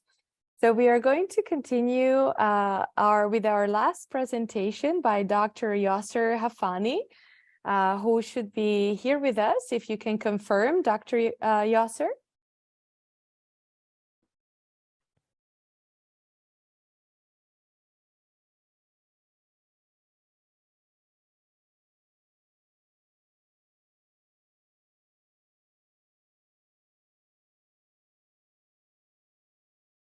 Good morning, I'm Dr. Yasser Hafani from University of Manouba in Tunisia.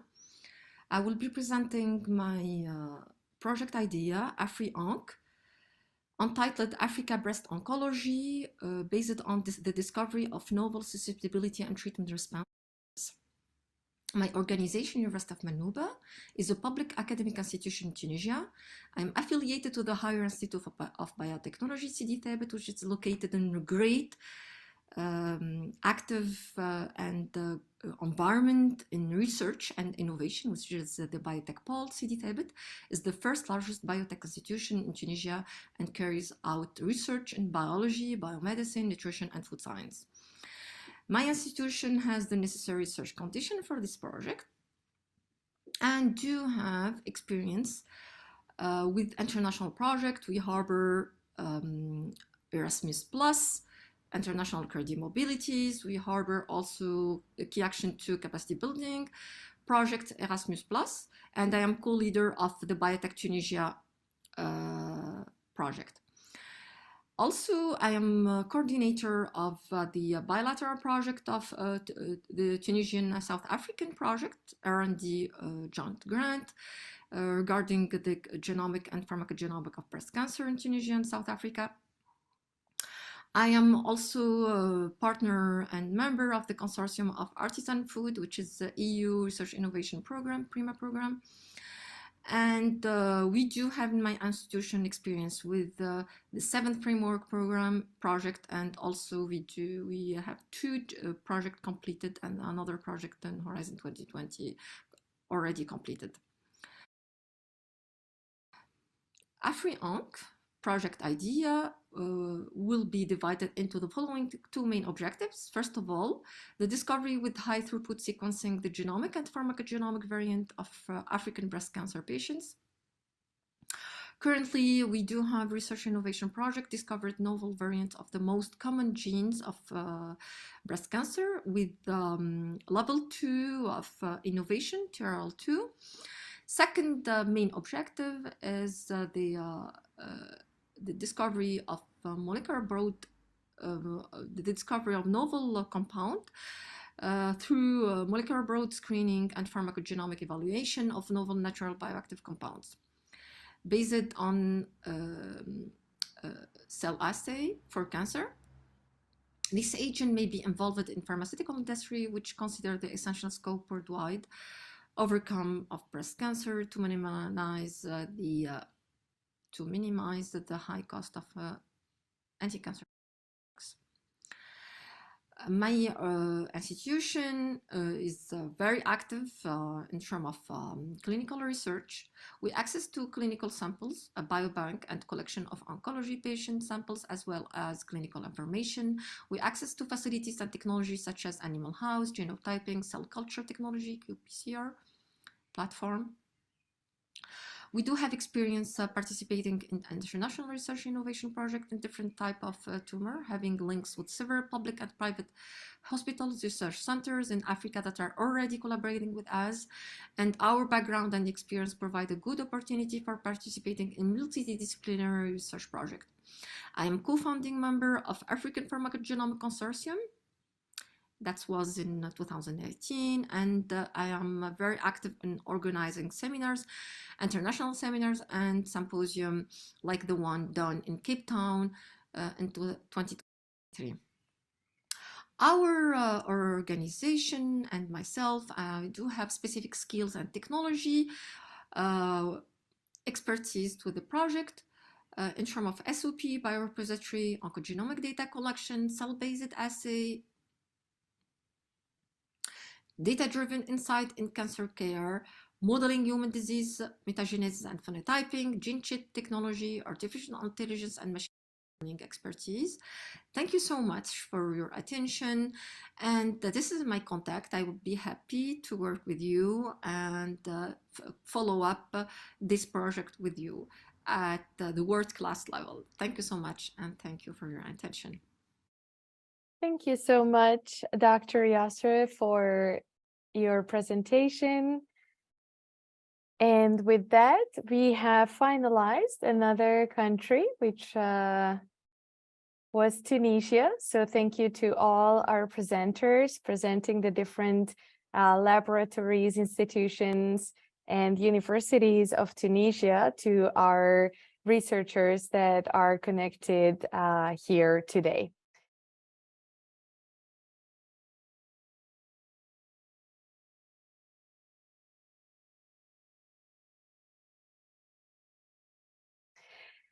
We are going to continue with the next country, which is in this case on our schedule, Ireland.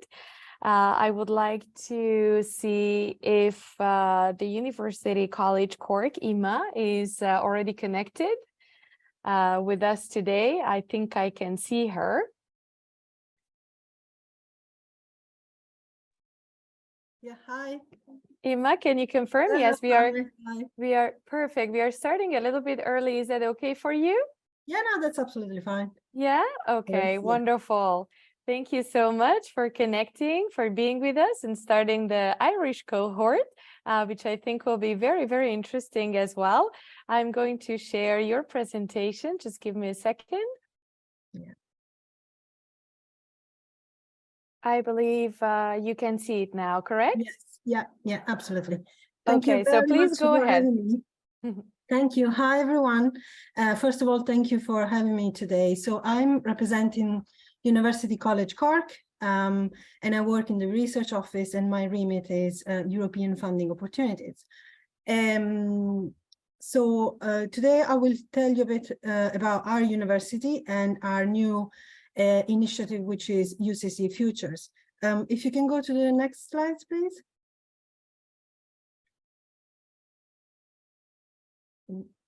Can you move the slides or? Okay, perfect. Thank you.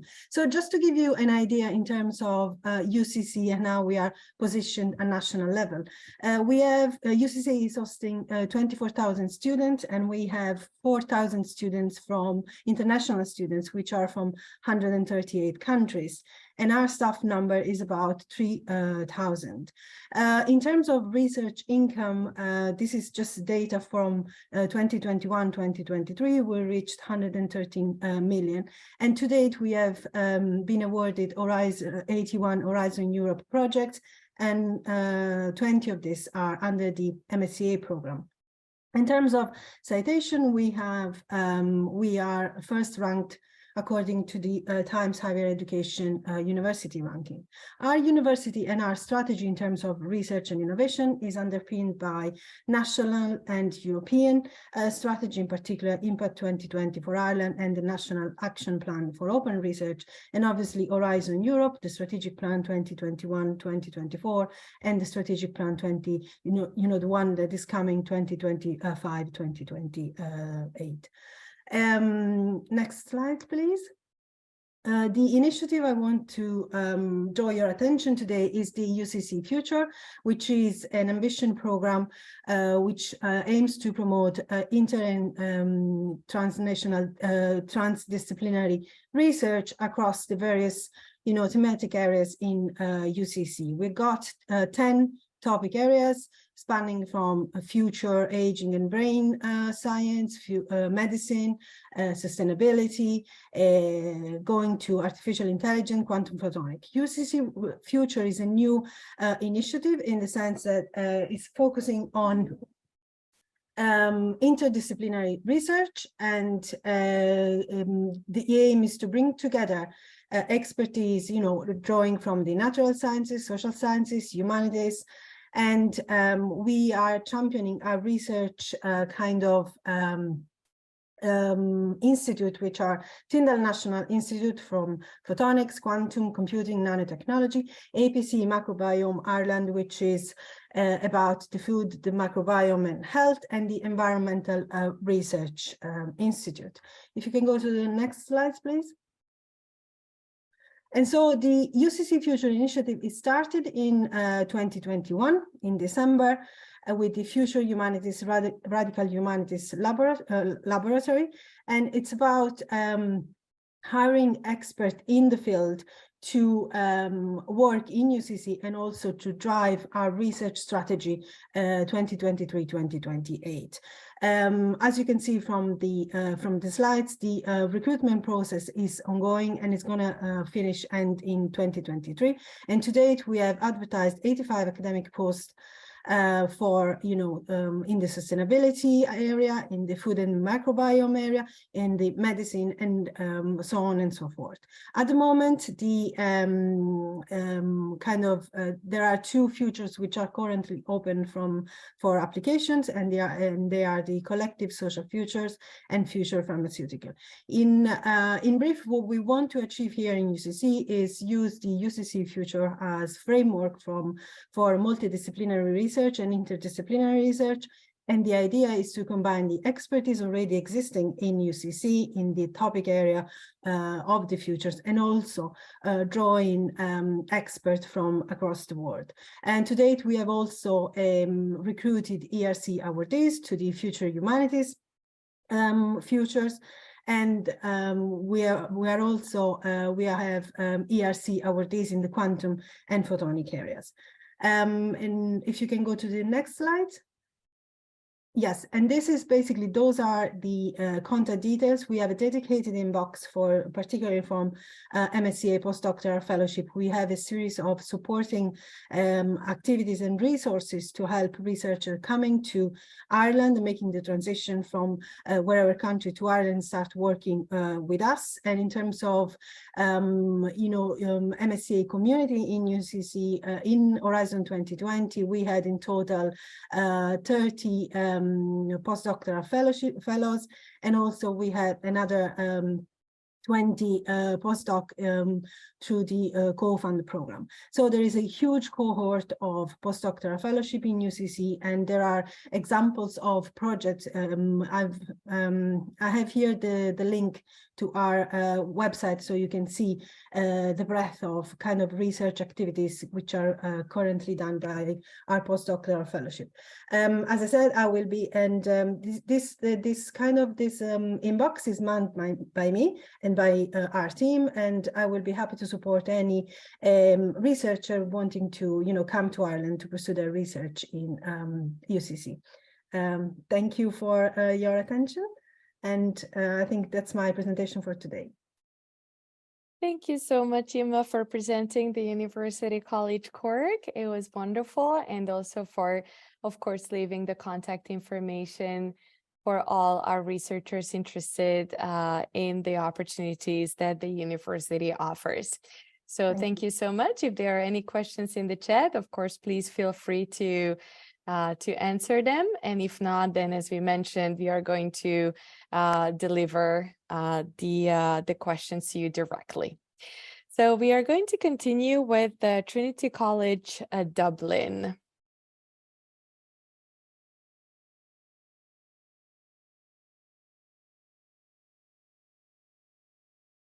It will be presented by Lynn Murphy.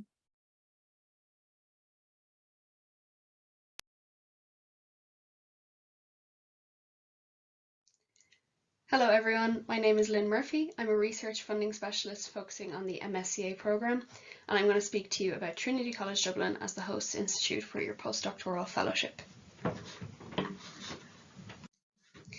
I wanted to give you some information about Trinity before diving into the MSCA specific details.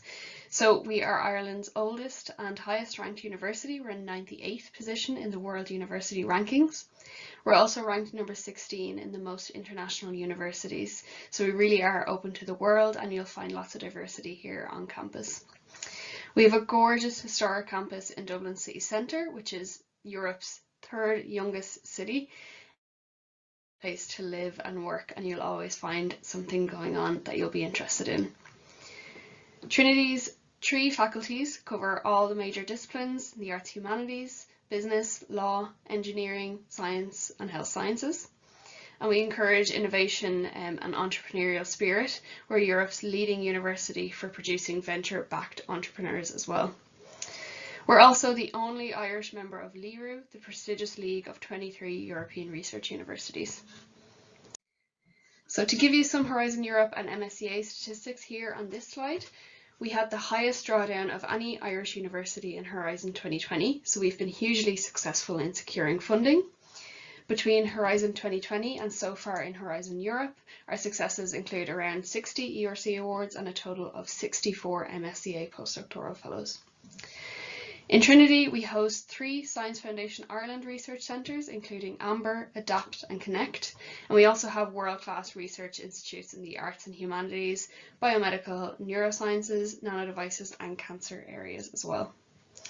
You might be interested to know that we saw a 23.3% success rate in the most recent postdoctoral fellowships call. That's compared to an overall call success rate of 17.9% and the Irish national success rate of 20.1%. On that positive note, some of the support that you'll receive as an applicant with TCD as your host institute includes the support of myself. I'm based in the Central Research Development Office, and depending on the school or research centre your supervisor is based in, you might also have a school-based support colleague that can work with you on your application within the school itself. We regularly host workshops and information sessions with our MSCA national contact points. They are the national experts for this programme and provide us with invaluable support during those sessions. They also help to answer some specific questions around things like eligibility or specific case questions that you might have, and they provide support across all Irish institutions. In addition to those workshops and information sessions, we do often provide specific writing sprints, and they'll help you tackle some of the more challenging sections of the proposal and give you something to start with. It can be difficult to put pen to paper when it's your first proposal, so it can be a real good help to get you going. We also provide a full proposal review service for whenever you have your first draft ready, for example, right up to the call deadline, and I often have specific reserved date and time slots the closer we get to that deadline so your proposal can get full attention. I also have a bank of previously successful proposals on hand so you can get an inside look at what an excellent proposal looks like. Finally, if you are interested in being hosted here at Trinity College Dublin for your postdoctoral fellowship, there are some steps you can follow here on this slide.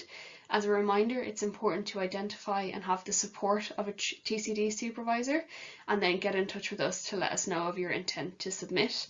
I can then send you those supports I mentioned and we can work together on the application as well. The QR code on the right hosts some information specific to international applicants to Trinity, including some information on moving to and living in Dublin City. So I hope I'll hear from some of you soon, and very best of luck with your applications. Thank you very much.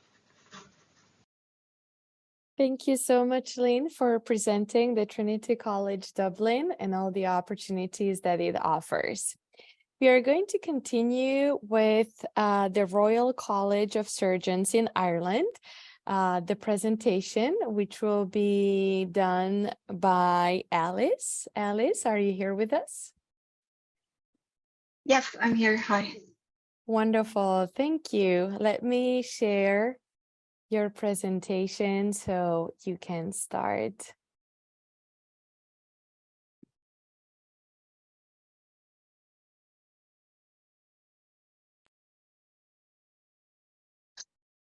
There you go. Hi, thank you very much. So hello, my name is Alice and I'm a research officer in RCSI University of Medicine and Health Sciences. Next slide, please. So we're an international, independent, not-for-profit university based in the heart of Dublin City. Our focus is human health, and this is reflected by our research mission, which is research informed by clinical problems translated into better therapies and interventional strategies for the benefit of patients. So we have a number of key research themes, which are shown on screen, but I'd stress that these aren't the only areas in which we have active research. I'd also like to stress that we have researchers from many different backgrounds, so biology, chemistry, bioengineering, physics, physiotherapy, psychology, nursing, education, all working together to address health challenges. So even if your research area isn't on the slide, if it's related to human health, please do feel free to get in touch with us. So next slide, please. So the MSCA-PF program is really important to RCSI, and I think this is reflected in our success rates, which are above the Irish and overall EU success rates. So since 2014, overall, about 47% of our MSCA-PF applications have been successful. This, of course, reflects the quality of our researchers, but I like to think that the Office of Research, where I work, has a little something to do with it. So we do provide a lot of support to our applicants, from helping them identify supervisors to helping them align their proposals with EU and RCSI missions, and help with designing appropriate training, mobility, and career development plans. So, as you know, MSCA-PF applications, they're evaluated under 3 headings, so excellence, impact, and implementation. So for the rest of the presentation, I thought I'd discuss how RCSI could help you address each of these if you were to apply with us. So next slide, please. So excellence. So we are a small collaborative health science focused research institute. So we have approximately 200 PIs. Our small size and independence enables us to chart our own course in the service of excellence in human health, and our researchers are internationally recognized for their work. Though pretty small, we have a significant international reach. So with RCSI researchers having collaborated with almost 4,000 institutions globally. And as you know, international mobility is key to the MSCA program. And so we can support international secondments to within our network. So another important aspect of MSCA proposals is interdisciplinarity. So RCSI researchers, as I mentioned earlier, work from a variety of backgrounds, and they all come together to produce interdisciplinary and comprehensive research to tackle complex health problems. I also wanted to highlight some of our rankings. So we're in the top 250 universities worldwide, according to the Times Higher World University Rankings. And we also rank #1 in the world for SDG 3. So that's the Sustainable Development Goal, the UN goals, good health and well-being. In terms of publications, the majority of our publications are in Q1 journals. Our field-weighted citation impact is 1.76, so above the global average of 1. And more than approximately 56% of our publications include international collaborators. So that's compared to a global average of 20%. So next slide, please. So MSCA Postdoctoral Fellowships are ultimately career development awards, and RCSI can offer a comprehensive research experience that can pave the way for a pioneering life of leadership in healthcare research. We hold the European Commission HR Excellence in Research Award, and we also hold an Athena Swan Bronze Medal for gender equality practices. And we're devoted to further developing and implementing policies for promoting equality, inclusion, and diversity. Research impact is another important element for MSCA-PF applicants to address, and this is another area where RCSI can provide support. So we are an academic partner to 7 hospitals in Ireland, and our researchers work very closely with clinicians and with patients to ensure that our work is relevant to the challenges that they face. RCSI is also the sole provider of surgical training in Ireland, which may be of interest to researchers working in that area, but also those in education and simulation. About 70% of our researchers research PIs are innovation active, and we have a dedicated innovation team that works to help translate research from the bench to the bedside. And this is done in part by building meaningful engagement and collaboration with industry. And I mentioned this to point out that we can also support intersectoral secondments and non-academic placements as part of a fellowship. Next slide, please. In terms of the implementation, so we have state-of-the-art research facilities, and you can see some images at the bottom of the screen there. As mentioned, we support the development of early-stage researchers, and we provide training and support to enable impactful and sustainable research. We work closely with clinicians and also patients in research to ensure impact, and we can help you identify collaborative research opportunities. We also help with the regulatory and contract compliance so that you can focus on the research. Next slide, please. So before I go, I want to leave you with 2 quotes from MSCA-PF awardees currently with us. I won't read them aloud because of time, but I will say that we are here to provide support to candidates who are interested in health research, and we'd be delighted to hear from you. Our email is eufundingsupport@rcsi.ie. Thank you so much for your time. Thank you so much, Alice, for sharing the information about the research institution, the university, better speaking. As I mentioned before, if you have any questions, you can address them directly to the email address that you can see on the slide or on the Q&A box that Zoom platform offers. Thank you. And now we shall continue with the last institution of Ireland that we have scheduled, which would be the Munster Technological University. William, are you here with us? Yes, yep, do you hear me? Right. Yes. Let me try and share my screen, if that's okay. Yes, please. Sorry, just go to the start. Right. Perfect. So, thank you so much. Go ahead. Perfect. Okay. Good morning, everybody. So my name is Dr. William Whelan-Curtin, and I'm a senior lecturer at the Munster Technological University. So MTU is situated in the south coast of Ireland. So we're based in 2 campuses, primarily based in 2 campuses, the Cork City campus, which is right in the very middle of the south coast, and in Tralee, which is closer to the southwest corner of Ireland. And today I'll be presenting our research, the opportunities at the Centre for Advanced Photonics and Process Analysis, which is one of MTU's research centres. So we are a large and diverse group comprising something like 49 people. We are very active in a range of projects ranging from fundamental research to applied industry relevant research.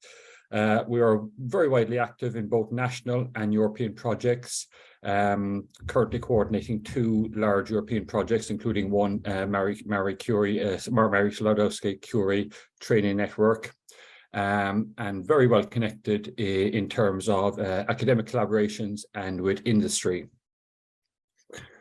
One of the core research areas is nanophotonics and photonic integration, which we can see some example structures here. We're using nanostructures to control and manipulate light on the wavelength scale. And we're, so on the top right, we see what this means. We're building structures that are much smaller than say human hair for context. We are using the tools of the semiconductor industry. So we see an example on the bottom right where we can fabricate devices on the wafer scale, which gives routes to mass production and extremely precise fabrication, where we can with nanometer scale precision. Applications range from data communications for the computing industry and for optical sensing and spectroscopy for environmental monitoring. Amongst many others. The general theme is to produce devices that are the optical analog to the electronic integrated circuit, which you're probably all quite familiar with these. If you ever crack open a mobile phone or a computer, that's what you see on the inside, where we have transistors, resistors, capacitors, all linked together by metal wires and traces. You'll be less familiar with what you see on the bottom left, which is the photonic integrated circuit. Instead of transistors, we have lasers, photodiodes, and instead of the copper wires, we have what are known as optical waveguides to manipulate and steer light around that chip. Here's an example of some of the MSCA actions we've been involved with. We've Optify, Promise and Profit are the training networks, and we have a good record with the postdoctoral fellowships, which I'll say in a little bit more detail on the next slide. So, for example, Marie Sklodowska-Curie recently completed a career restart individual fellowship, where she was designing lithium niobate photonic integrated circuits for photon pair generation for applications in quantum cryptography and quantum computing. We have close collaborations with Tyndall National Institute, who are also situated in Cork City, where we do the device fabrication design. So we do a blend of device design and device fabrication in the Tyndall clean rooms. China Deverpoo completed a Enterprise Ireland co-fund where we're using waveguides and lasers, integrated waveguides and lasers to create an ELISA plate reader to simplify and improve the readout process. And Hadi Badri has just started another co-fund fellowship on frequency comb generation in using lithium niobate, where we see where he's designing a structure that we see on the bottom right here. Again, complex set of design of photonic integrated circuit design and in fabrication with links to local industry for settlements and the applications. So you can find my contact details here, and you can find our website. Kappa.ie is a list of all the members of Kappa, and you can contact me or them directly if you're interested in having if you're looking for a host. Okay, thank you very much. Thank you so much, Dr. William, for sharing all this information and the opportunities that the Munster Technological University offers to all our researchers that are interested and looking for a host for their Marie Curie Postdoctoral Fellowship Call of 2023. So with your presentation, we have concluded another European country, which was Ireland.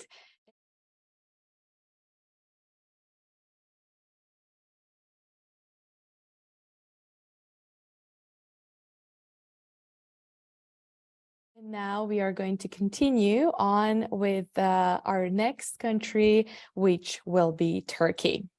So I would like to now ask the representative of the Middle East Technical University from Turkey, Sara Banu.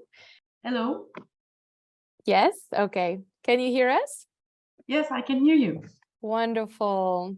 We are starting a little bit earlier. Is that okay for you? Yes, it's fine. I barely heard you, but it's fine. Okay. Yes, we are very good on time, which usually doesn't happen, but I think it's better for also all our researchers connected today that they have, and we have a marathon of wonderful opportunities throughout Europe. So I would like to give you the floor if you can see your presentation. Yes, I can see the presentation. Okay, wonderful. So please go ahead. The floor is yours. You will be going through the slides for me, right? Yes, correct. Yeah, you just tell me next and I will go to the next slide. Okay, thank you. So hello, everybody, and hello from a sunny day in Turkey. So I will try to introduce to you Middle East Technical University today. Next, please. And Middle East Technical University actually has 3 campuses, as can be seen in the next slide.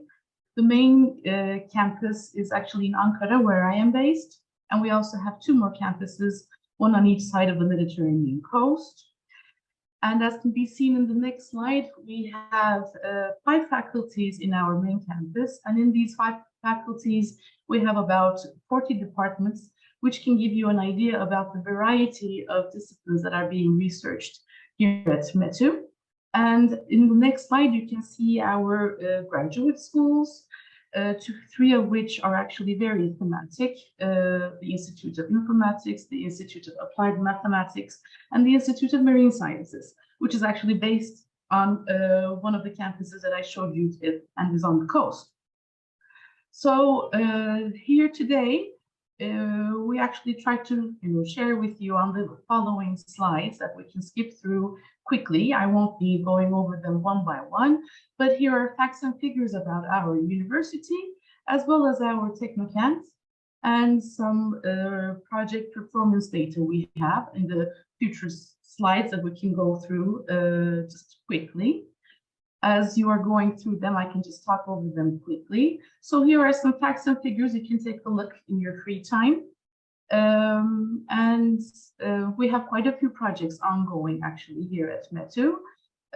We are one of the universities which has one of the most EU framework programs projects in Turkey. We have actually been pursuing projects since the framework program 5.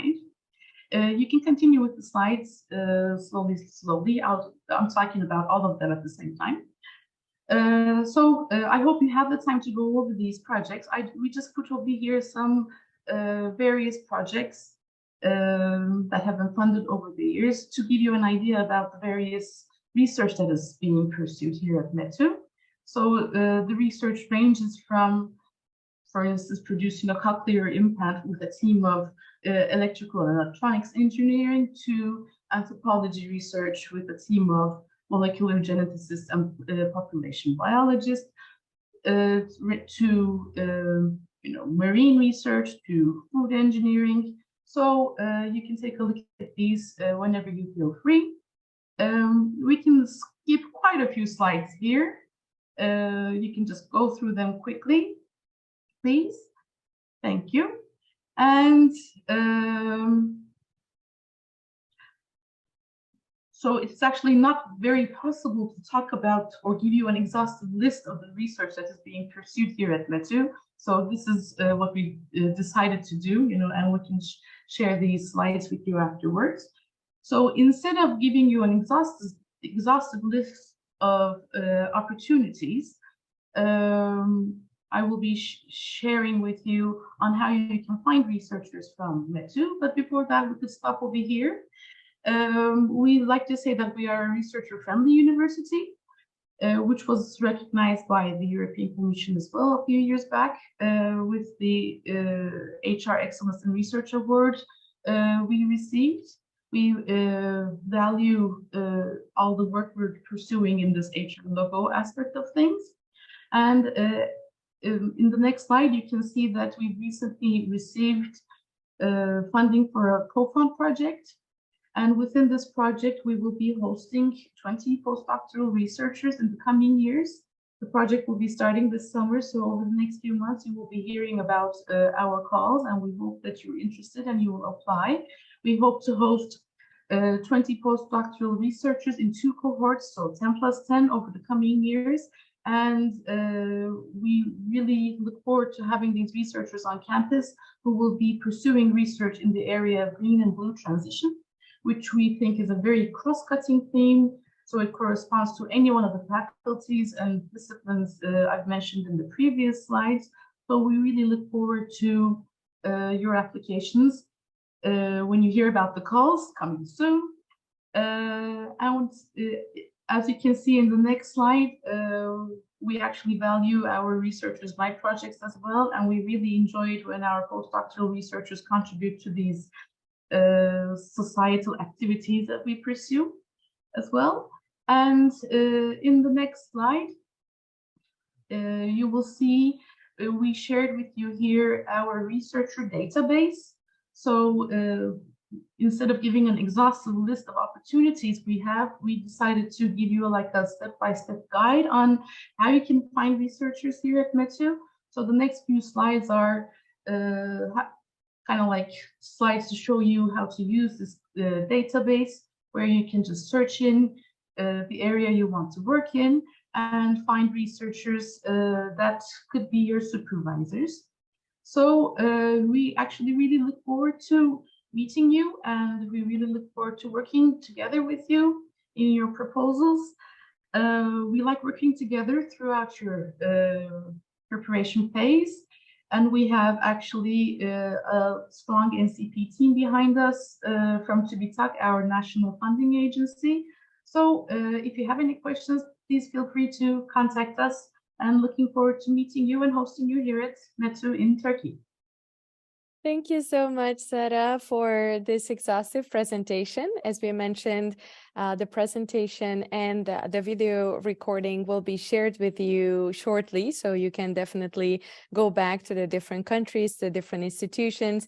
If you were not able to stay along the whole day, you will be able to go back to the countries or research institutions of your interest. And actually, thank you very much for reminding me of something that we haven't mentioned this morning, is the Marie Sklodowska-Curie national contact points that, as you rightly mentioned, are supporting you and you work with them. All the different European countries have at least one national contact point to whom you can address also your specific questions. If you have any doubts when it comes to the eligibility, to the application process, you can find them either through the funding and tenders portal of the Horizon Europe website of the European Commission, or you can also send us an email and we'll be able to direct you to the right NCP of the country where you would like to apply. So again, Dr. Sarah, thank you so much for your presentation. We are going to continue with the next presentation, which will be the Istanbul Technical University. And yes. I'm just... Yeah, I'm here. Hello. Hello, everyone. Wonderful. Thank you. Is it Başak or Basak? How do you pronounce Başak. it? Başak. Okay, perfect. The right one. Thank you so much for being here with us. I'm going to share your presentation. Give me a second. There we go. And the floor is yours. Please go ahead. Thank you very much. Hello, everyone. Thank you for having me today. I'm the lecturer in International Project Office of Istanbul Technical University, which is the most important pioneering university, particularly in engineering and architecture in Turkey. In this year, we are celebrating 215th anniversary of our foundation. Next slide, please. ITU is spread over 5 different campuses in Istanbul. As you may see in the next slide, we have lots of institutes, faculties, doctorate programs, master programs, and undergraduate programs. You can see the details in the slides. Next slide, please. ITU rose 100 places compared to the previous year and ranked between 601 and 650 in QS World University ranking this year.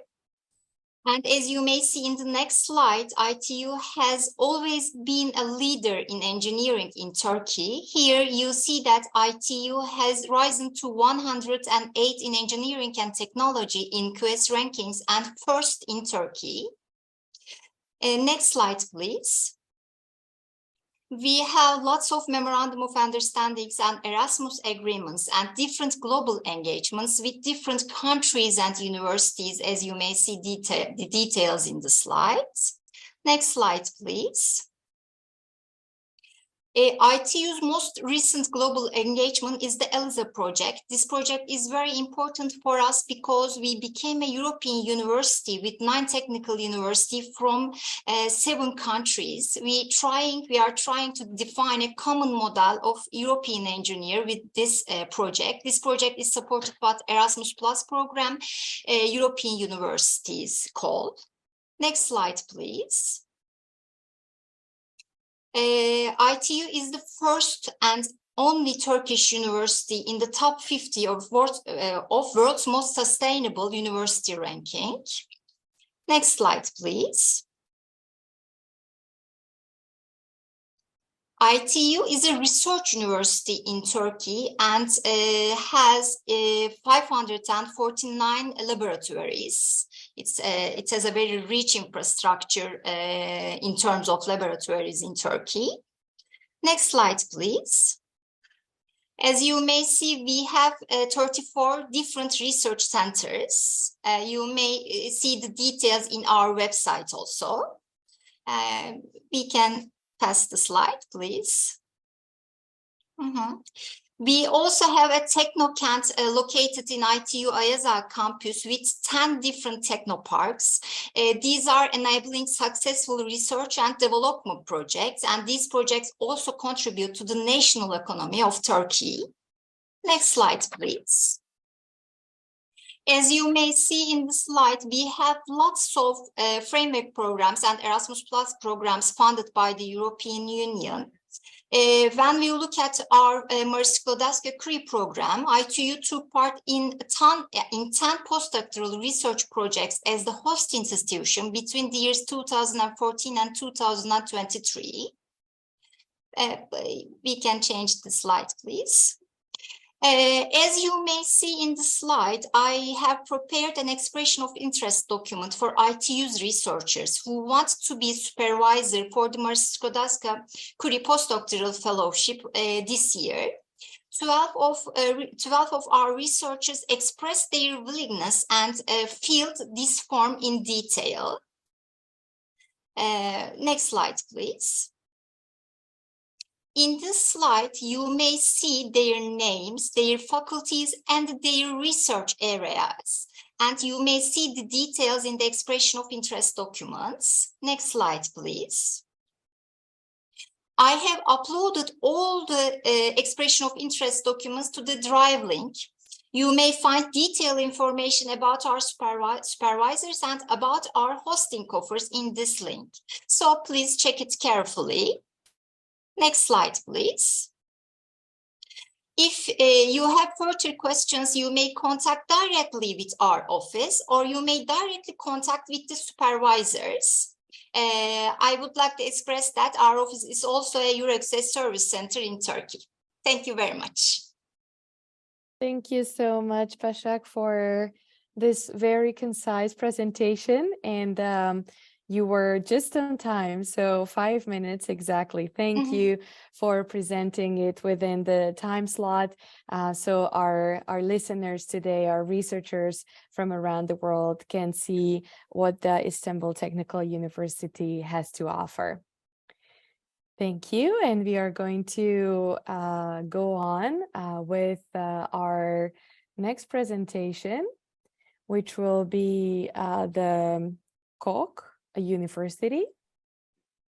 I am probably saying it not correctly, but no problem. Koç University. Koç. Okay, perfect. Thank you so much for correcting. I'm learning every day. So we have here today Emre Göker. Yes. Is that correct? Perfect. That's correct. So let me show your presentation, so you will be able to start in a second. Thank you. So there you go. The floor is yours. Thank you. I'll also try to be concise. I'm here today representing Koç University on behalf of Sponsored Research Office. My name is Emre Göker. I'm an international projects manager. I have a team of 2. We are supporting a Marie Sklodowska-Curie Actions Postdoctoral Fellowships.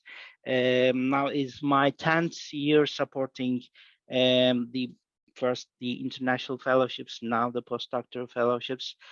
So any candidate willing to work with a supervisor at Koç University can contact me for matchmaking purposes. You can contact our office directly, sro@ku.edu.tr, or directly to me. You see my email address, and I guess these slides will be made available. Next slide, please. I will be very brief. We have a general Koç University overview here. We have a number of PhD and MA programs, 7 main colleges, 4 graduate schools, 25 research centers, and over 200 research laboratories in a couple of campuses. The main campus is located in northern Istanbul. We have also a large hospital campus in central Istanbul. Next slide, please. Again, the Koç University is one of the pioneering research universities, not only in Turkey, but also in the widening countries region, providing excellent research and world-class education, among other things. And next slide, please. We can also pass these milestones slide quickly. A couple of ranking details for those who are not familiar with the university. Times Higher Education lists. These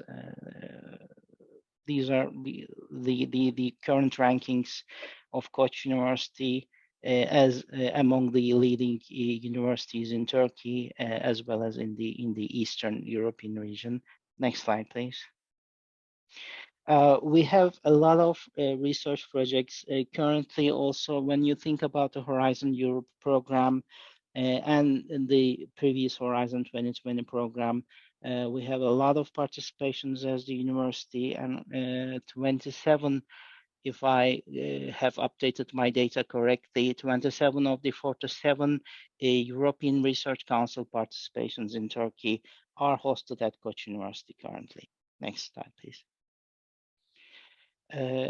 We can pass over these academic structure slides and the research forums slide. These can be as well as the research center slide. I have the most important slides, 2 slides for the current active hosting offers. I put a QR code here. If you are watching live, you might want to scan this to go to our EURAXESS main announcements. You will also see there the shortened version of the EURAXESS announcements. We have currently under the physical and engineering sciences, the nanofabrication and nanocharacterization center is looking for postdoctoral candidates, a medical image analysis lab, the AI center, the process systems engineering group, the distributed systems reliable networks research lab, soft and active materials lab, the MCL lab, the magnetic photonic devices group, and the wireless networks lab among the physical and engineering sciences, looking for candidates for the PF 23. Next slide. And this is going to be my final. These are the current hosting offers in social sciences and humanities and life sciences, the Migration Research Center, Infodeme Lab, the GLODEM, the Belt and Road Initiative, the Vehbi Koç Ankara Studies Center, and under the life sciences, a couple of other labs, the İşbank Center for Infectious Diseases, the Dynamic Systems Biology Lab, and the Cancer and Metabolism Lab, as well as the Chronic Lung Diseases Research Lab are looking for PF 2023 candidates. You can reach these announcements from our main EURAXESS announcement. And this is my presentation today. The rest of are for posterity if other people later are going to download our presentation. Thanks for the time slot for Koç University today. Thank you so much for presenting Koç University. So now I also learned how to pronounce it, so it will be easier for me, of course, tomorrow when we are going to meet again for another time zone for other researchers. So here you can see again Emre's contact details in case you would like to contact him directly. And as he explained all the different research opportunities that are available at the university, please feel free to email him and ask any questions that you might have. He's, I believe, going to stay with us a little longer. So in case you have a direct question, you can also ask him in the chat or in the Q&A. Thank you again very much for your presentation. And we are going to, thank you. We are going to continue with the fourth university, which is the Yıldız Technical University, who will have a presentation today. And here you go. Oh, my name is Elifnaz, and I'm working in the International Projects Unit of Yıldız Technical University. Today, I will be briefly presenting you to some of our Marie Curie Postdoctoral Fellowship offers. But first, let's take a quick look to our university and its facilities. So Yıldız Technical University is the third oldest public university in Turkey, located in Istanbul, with 11 faculties and 2 different institutes within 2 different campuses. We have a well-connected international community and participate in many different international programs, offering exchange programs, academic activities, and joint projects.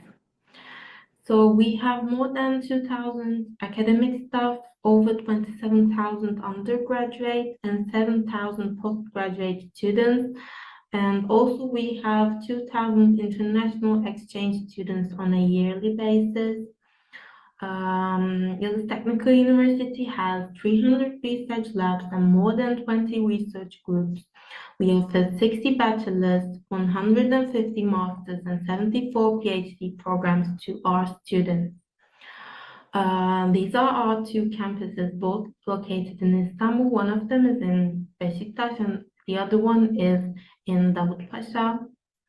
Here you can see the faculties on both campuses. As you can see, most of the faculties are within the Davutpaşa campus. So we offer many social facilities to our researchers, including libraries, conference halls, dormitories, food courts, sports facilities, and so on. Both of the campuses of Yıldız Technical University are barrier-free and Greek campuses. For more information, please check out our website from the link below. So today I will be presenting you different offers, 6 different offers, and let's start with the first one.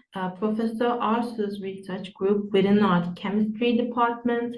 They focus on polymer research with expertise in photo-induced polymerization processes and synthesizing nanomaterials.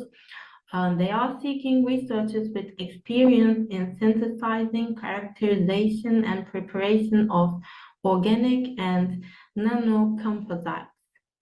So the second one is liquid crystals group. Professor Aktaş and her research group focuses on the design and characterization of liquid crystals and the photophysical properties of nonlinear optic molecules. They are seeking for researchers with a chemistry background with an expertise in inorganic synthesis and characterization of chemical compounds, and they researchers also familiar with spectrophotometry. So the other one is Professor Kurt and his research group within our education faculty. They focus on the development of new educational materials, systems, and instructional environments for computer science education.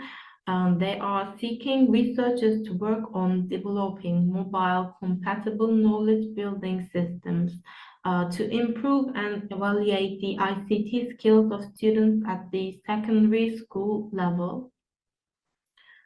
And the GLASS research group, which is led by Professor Ersundu within the Department of Metallurgical and Materials Engineering, they focus on crystallization behaviors and structural investigation of different glass systems to assess their potential use in energy and glass science.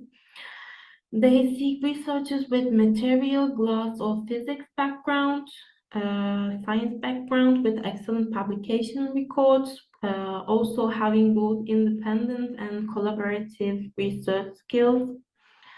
Eren research group is led by Professor Eren, and they focus on macromolecular research of innovative synthetic organic chemistry to construct functional group rich nanomolecules.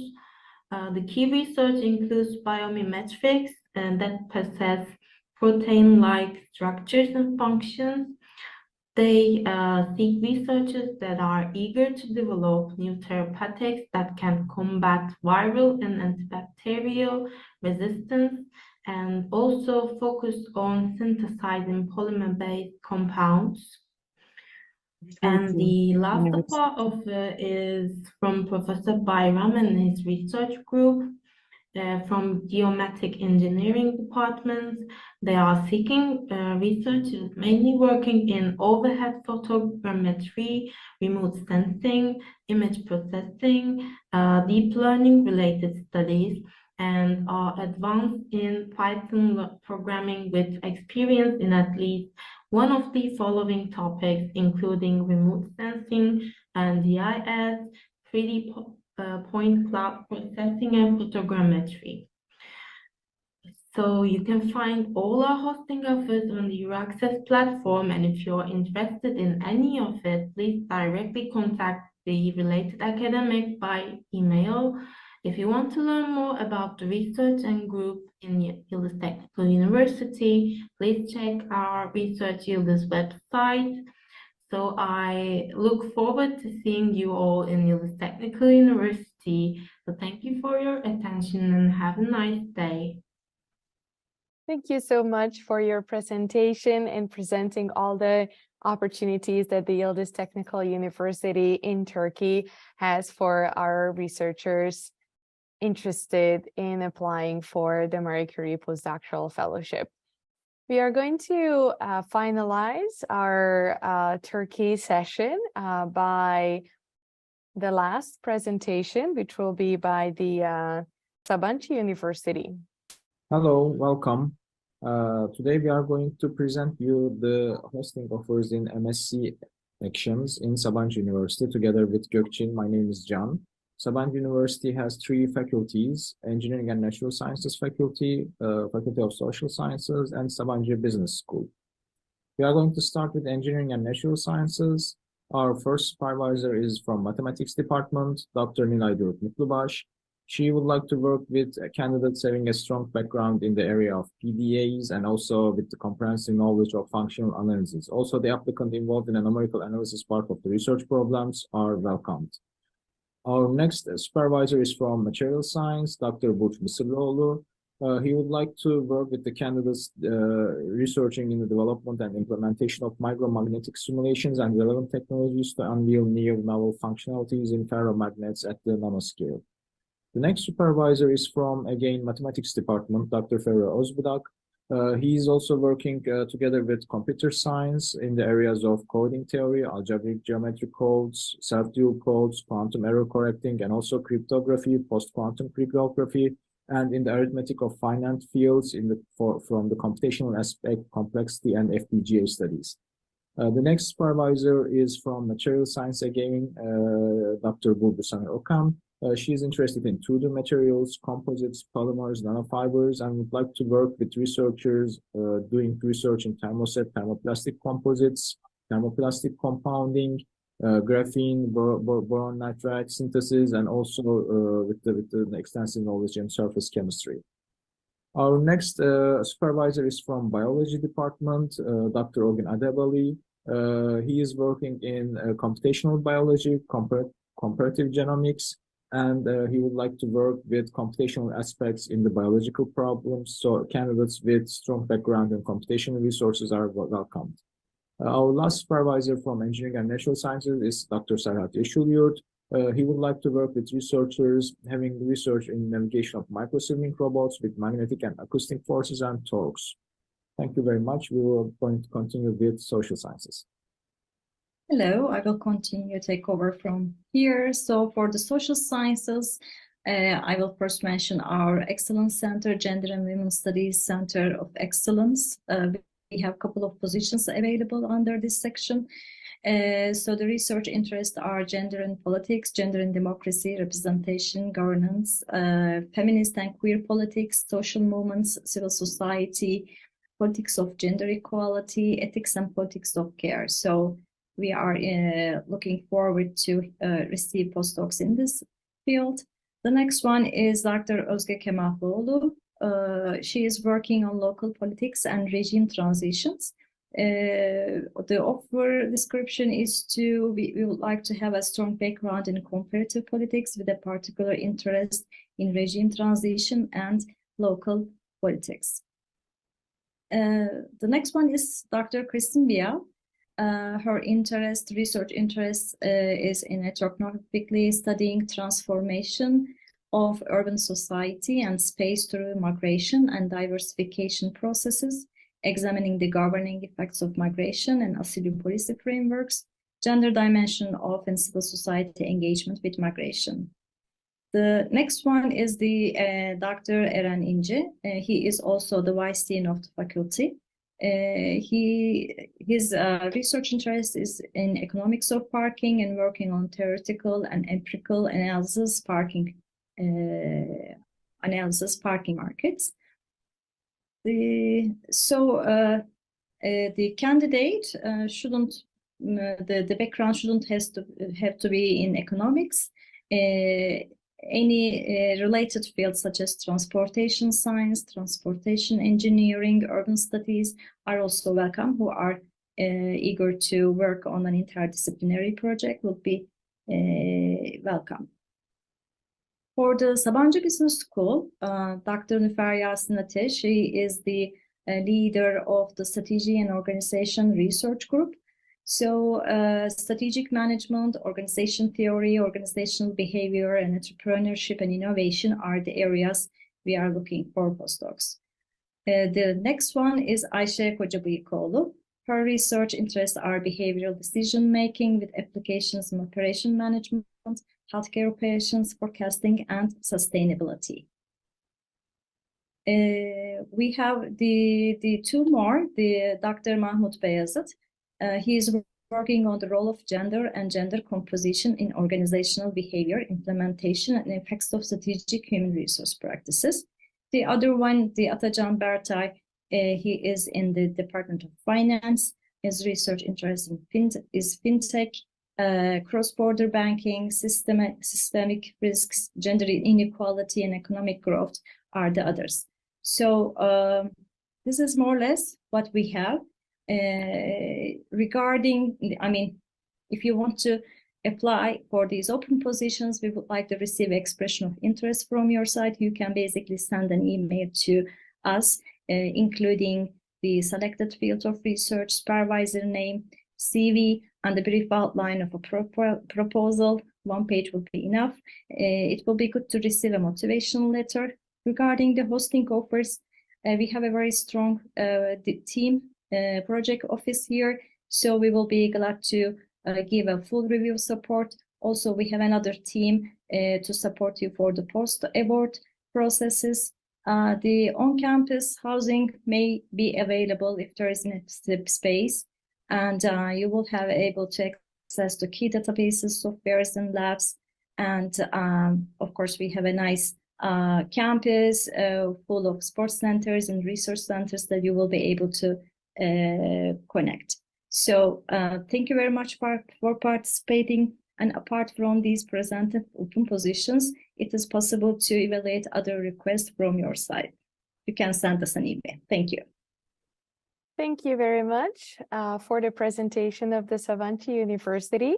And with that, we are going to finalize our tour around this beautiful country, which is Turkey.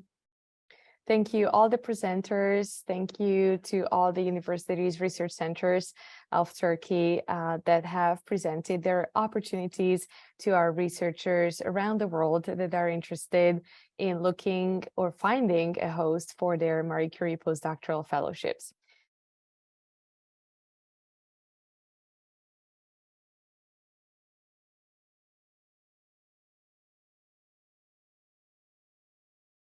We are going to continue with, as mentioned, with our next country, which is Romania. Romania will have a presentation of 5 different universities, research institutions that are offering hosting possibilities for researchers all around the world. And we are going to start with the first university, which is Babeș-Bolyai University.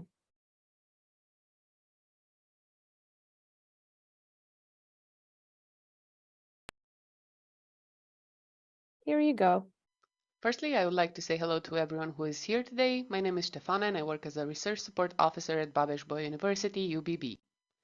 You come from across the globe, so let me tell you where we are on the map.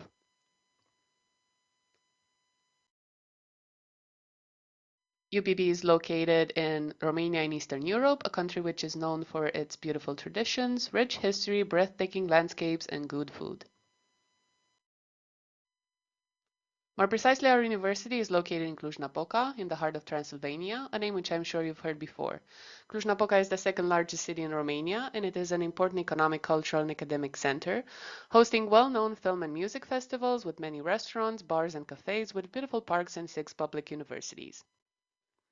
Now that I gave you a bit of an overview, let's talk about who we are. UBB is a comprehensive university, the oldest, largest, and in many ways the most prestigious university in Romania.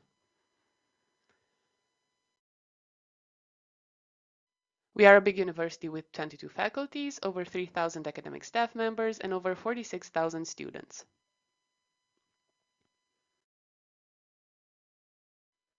We offer various facilities, such as libraries in all faculties in addition to the central library,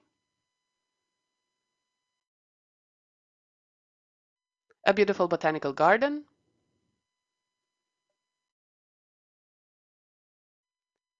eight museums,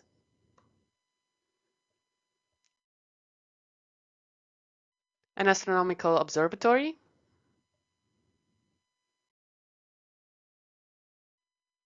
and a sports park which includes an Olympic-sized swimming pool.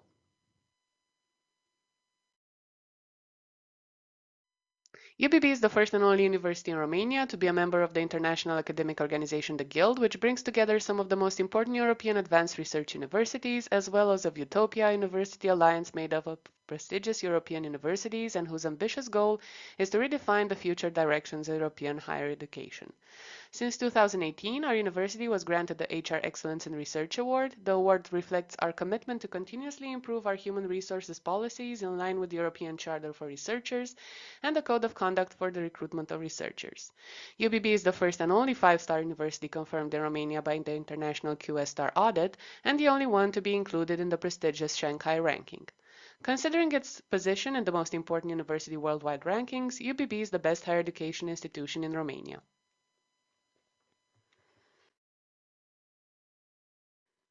We are a research-intensive university. Research activities are carried out independently or in professional groups, and the association of researchers in collective centers and institutes is encouraged, focusing on interdisciplinarity and research directions of maximum relevance and impact.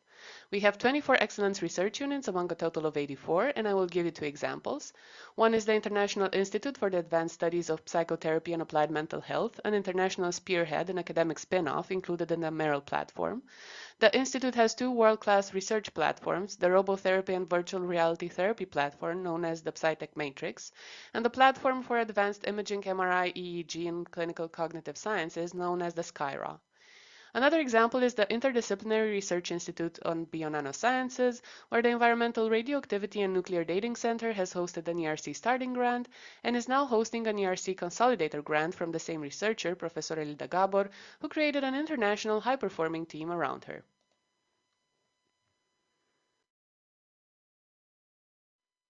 So far, our university gained experience in various types of international research projects, from the ones from the European Commission, National Institutes of Health from USA, and many more. You also have some very important ongoing research infrastructure projects that will further consolidate the research ecosystem of the university and the region, 2 of which I will present in the next slide.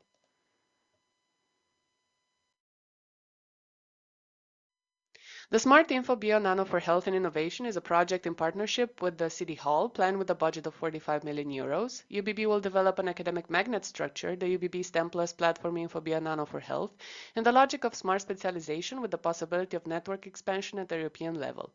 The INSPIRE project is the biggest academic project implemented by UBB that will lead to the development of an international research infrastructure, covering a gap in the international map of equipment with infrastructure for high-level spectroscopy and magnetic resonance imaging, having major clinical and preclinical, theoretical, and applicative implications. Both projects are meant to strengthen one of UBB's strategic priorities, that of becoming a hub for health-related research. So, I hope that this presentation piqued your interest in Babes-Bolyai University. Please don't hesitate to contact me in case you have any questions, and we look forward to the opportunity of welcoming you to our university. Thank you. Thank you so much, Dr. Stefana. You're here with us today. I can see you. So in case you would like to contact her directly, please do send questions. She's, I think, going to stay with us for at least a couple more minutes during the presentations of Romania. So thank you again for presenting your university. We are going to continue with the second presentation about the Polytechnic University of Bucharest. Horia, are you here with us? Yes, Victoria, hello. Hello, hello, how are you? Very well, thank you. It's a sunny day in Bucharest, so a beautiful day. Wonderful. I can say the same. There is a sunny day in Brussels, which doesn't happen a lot. So I think that today, because of this wonderful matchmaking masterclass and the opportunities that the entire Europe just got very sunny. So I would like to give you, I would like to give you the floor if you would like to share your screen. Yes, I'll share my screen. And then you will send us your presentation so we can also, of course, share it with all the researchers interested in having a second look.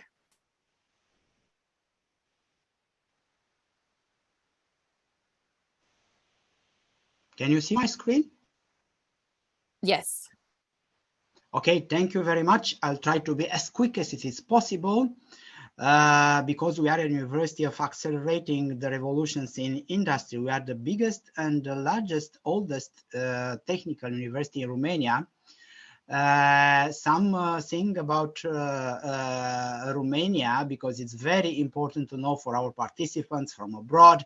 We are the 6th largest country in EU by population. And also concerning the number of the size, we are the 12th largest country in Europe. In Bucharest, of course, Bucharest it's a challenging town. You have a lot of opportunities to study really in Bucharest. Bucharest being the largest city in Romania with nearly 2 million inhabitants now, and being also the 4th largest city in European Union. In Bucharest, you can visit, of course, the Parliament Palace, which is the 2nd largest building in the world after the Pentagon. Who we are as a University Polytechnic of Bucharest, we are combining our tradition with research, and we are a trusted partner for many universities in the world. We have nearly 30,000 students enrolled in bachelor, master and PhD studies. And I'm referring only to the PhD now, being a vice rector in charge with doctoral education. We're covering practically all the fields of engineering in PhD studies. And this is very important. We are the only one university in Romania which are doing the PhD studies entirely in English. So it's a great opportunity to study also the PhD in our university. The faculties now are covering practically all the fields of engineering, and starting with electrical engineering, IT science, aerospace, material science, medical engineering, and entrepreneurship, business engineering and management. We are grown locally, but we are spreading internationally. We are collaborating with universities from over 100 countries. So I want to stress this idea that if you all come to pursue a postdoctoral degree in our university, you have a good chance there to work in another country in EU and to be hired by multinational companies is very important due to our opening. We are doing research at a very large scale. We have 225 research projects ongoing for young postdoctoral researchers, which is a huge amount of work really done. We have 51 research centers, and we have the largest investment in Romania concerning the infrastructure for research. We have new 34,000 square meters dedicated to research, and which is very important. I'm showing to you as a proof. We have 2 new research facilities, 2 new research institutes, in which we invest more than 30,000 million euros in the last 5 years. We are globally partners with more than 1,000 companies around the world, which are very famous and which have branches also in Romania. We are the only university in Romania which has the own broadcast. We have EURANEWS Romania, a voice for the European education. You can follow the programs of EURANEWS Romania as you can follow the EURANEWS from Europe. We are members of prestigious international associations, but I will skip this just to show you the new Aula Magna Conference Center with more than 1,200 places. And you have a good chance, if you come as a postdoc in our university, to present your research activity in the front of a broader audience during the international events.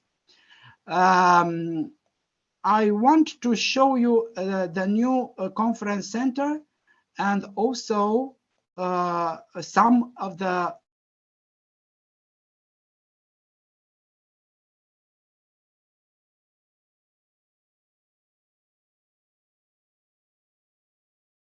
years in medical healthcare system, in which we are granted innovative solutions for smart biomaterials and biomedical surfaces.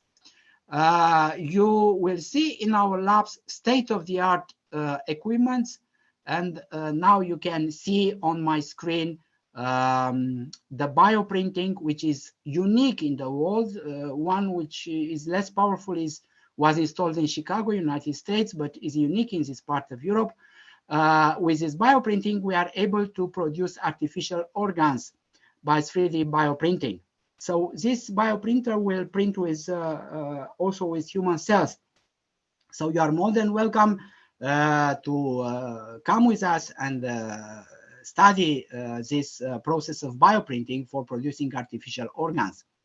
Also, we have state-of-the-art equipment in the field of biomedical devices, and I refer to, you can see here an artificial implant or a personalized implant, an ear implant. This is already produced in our labs, and we are collaborating with different hospitals in Romania and abroad for delivering these implants already. There are more other facilities which we are able to offer you in our university, and I want just to mention in my conclusions that we are like a family, and we are offering you to be part of our family in our university. You can contact me anytime you want. This is my email. I'm in charge with doctoral education and postdoctoral education in the university. Thank you very much. Thank you very much for your presentation. It was just on time, so I really appreciate the quick overview. And of course, as we mentioned, the presentations will be provided, including the recording after these webinars, so you will have a chance to look at them more closely. And of course, you can always see the contact information of our presenters, of our speakers, and you can contact them directly in case of any further questions. So thank you so much. Thank you very much, Victoria. You're very welcome. Thank you for joining us. We will continue with the presentation, the third presentation by the Alexandru Ioan Cuza University of Iași. I'm not sure I did it right, but Nicoleta will be able to correct me and say it properly. Thank you. I think you were just perfect. You can learn Romanian in no time, most probably. Yes, I'm learning so much today. So thank you so much, everyone, for teaching me a little bit of all the different languages Europe offers. So that's another advantage of Europe. If you're listening to us from other countries, of course, every country has a different language, but it has its wonderful infrastructure, culture, and all the different customs that every single country can offer. And you can really go from one country to another in no time. Therefore, the European continent offers a lot of different opportunities, not only for science, research, and innovation, but also life. So Nicoletta, I think you can see your presentation. Yeah, I can see it. Thank you so much. Good the afternoon floor is yours. to... Yeah, that's the one. Yeah, I can see it. Can I start? Yes, please go ahead. Okay, thanks. Good afternoon to all colleagues attending the webinar today, and of course, thank you to the organizers for the invitation. As you can easily realize from this first slide, the slogan of our invitation to apply for a MSCA Postdoctoral Fellowship this year is Ignite Your Research Career, Join Us in Iași, the City of Creators. So in the following minutes, I will introduce Alexandru Ioan Cuza University of Iași as a welcoming host of your research endeavors. Can you change the slide, please? Oh, thank you. So the university's development strategy is fully embedded into the city development strategy, and that's why you will hear more about the city of Iași, not only about the University of Iași as the host institution for your potential application. We invite you to embark on a research journey like no other in a very surprising city, Iași from Romania. Your host city is located on the European Union eastern border and combines a rich cultural heritage with a thriving environment for innovation. As the fourth largest city in Romania and the fastest growing, Iași offers a dynamic and vibrant backdrop for your research career.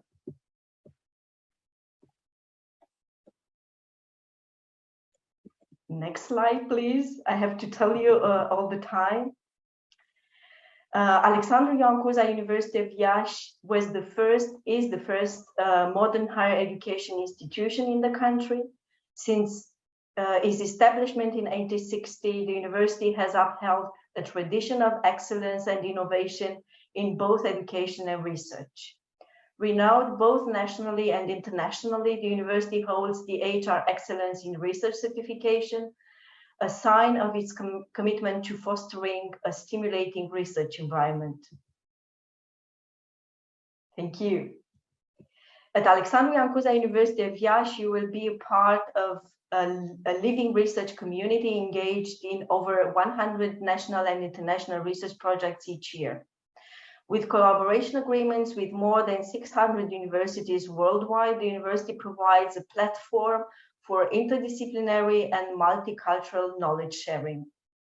Alexandru Ioan Cuza University of Iași has established itself as a leader in key disciplines, and just to name some, I will mention physics and astronomy, biological science, earth science, and mathematics, as shown in the latest international rankings.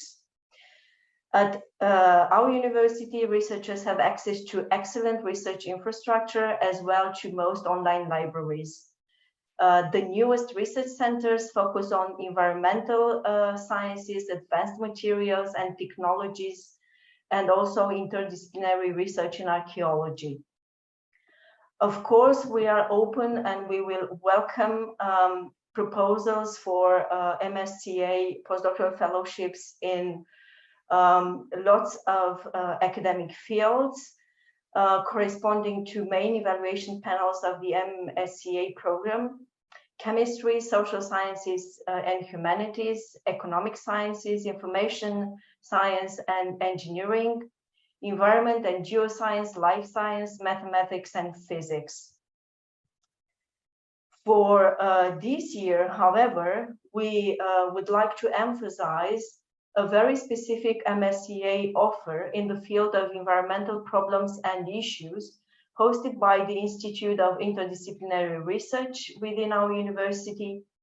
The main research interest of the Institute includes a holistic approach of research on multidisciplinary fields that integrates the chemical, biological, physical, biogeochemical, mathematical, and computational, as well as earth sciences. You can keep the slide for 1 moment more, please. The interest of the Institute of Interdisciplinary Research focuses on a variety of research domains as environment and pollution, nanoscience and the environment, field studies and environmental monitoring, advanced tools for the environmental research. In the search for innovative answers within the investigation of past society, of our historical past, I mean, the Institute brings together expertise from many fields, and the research activities of the Institute also cover most fields of humanities and social sciences, proposing academically and socially relevant topics to respond to the challenges of today's world, both in individual and group projects. Can you change the slide, please? I'm going to try to answer, if I didn't convince you yet, to two important questions. Why Iași should be your research destination for a MSCA Postdoctoral Fellowship in 2023? Well, beyond the academic realm, Iași offers a captivating environment. With over 600 years of history, Iași is a city of cultural and educational firsts, an important IT hub, and hosts the some vibrant cultural events. It is a non-conventional and surprising choice for a postdoctoral fellowships in a vibrant cultural scene with rather authentic growth opportunities. It is a university city with 5 public universities and 2 private universities, with a rather low cost of living and beautiful parks and surrounding forests. Why, the next slide, please. Why choosing UAIC as host institution? Allow me to remind you at least some reasons. For the high level of research infrastructure devoted to environmental research, and you can see on the slide the main research centers. For the quality of the individual mentorship and research support, for its lively campus, for the opportunity to have access to international networks, but also international research teams, and for the spirit of research excellence. Can you change the slide? And this is the last slide, actually. Of course, we invite you warmly to consider applying to EAIC. We offer personalized assistance for potential candidates, consisting of good research infrastructure and access to a wide range of experiments, especially in relation to environmental research in multidisciplinary teams, good environment for conducting high-level research, selecting the supervisor and facilitating the contact and communication with them, and of course, preparing and reviewing the grant application. This year, the deadline for sending your expression of interest is June the 13th at the latest. And you can see on the slide the email of our colleague who coordinates the research support officers. It's a small but really devoted team of 5 research support officers who are really ready to guide you throughout the process of applying for the fellowship. So thank you for your attention, and of course, we will be waiting for your applications. Thank you very much, Nicoletta, for your presentation. And yes, you convinced me, and I'm sure that also many of our listeners, many researchers, to go and have this experience at the university and at this wonderful Romanian city. So thank you so much. Thank you. We are going to continue with the 4th presentation about the Technical University of Georg Asachi, maybe. You are giving me a hard time today, but I will give it to the experts to say how exactly we pronounce it in the right way. So let me share the presentation, and it will be, I believe, Adriana presenting, correct? Yes, I'm here. You Hello, are everyone. here. And before I start, I want to thank to Nicoletta for advertising so well our city, Iași. And in the next 5 minutes, I will try to cover almost all aspects that are recommending Technical University Gheorghe Asaki from Iași with a short name TUIASI. As a host for postdoctoral candidates, as well as for further cooperation in research or PhD or whatever the identified needs are. So if you can move the slide. TUIASI has a tradition in research and education since 1813 and grew up constantly until now. Iași is a city in the northeastern part of Romania, if you can move the slide. A beautiful and green city with a lot of universities and places for free activities. What do we offer? If you can move the slides. Okay, this is our geographical position. You can go on further. These are some pictures. Can go. Okay. This is our festivity hall, our library, and okay, can we stop here?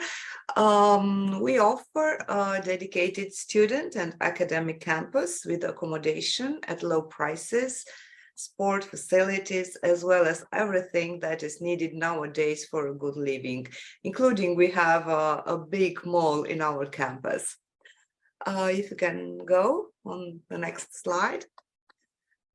Besides that, we are a technical university that covers most of the engineering areas, as for example, chemical engineering, industrial, materials, electronics, automation, computer science, energy, electrical engineering, mechanical, civil engineering, and not limited to that.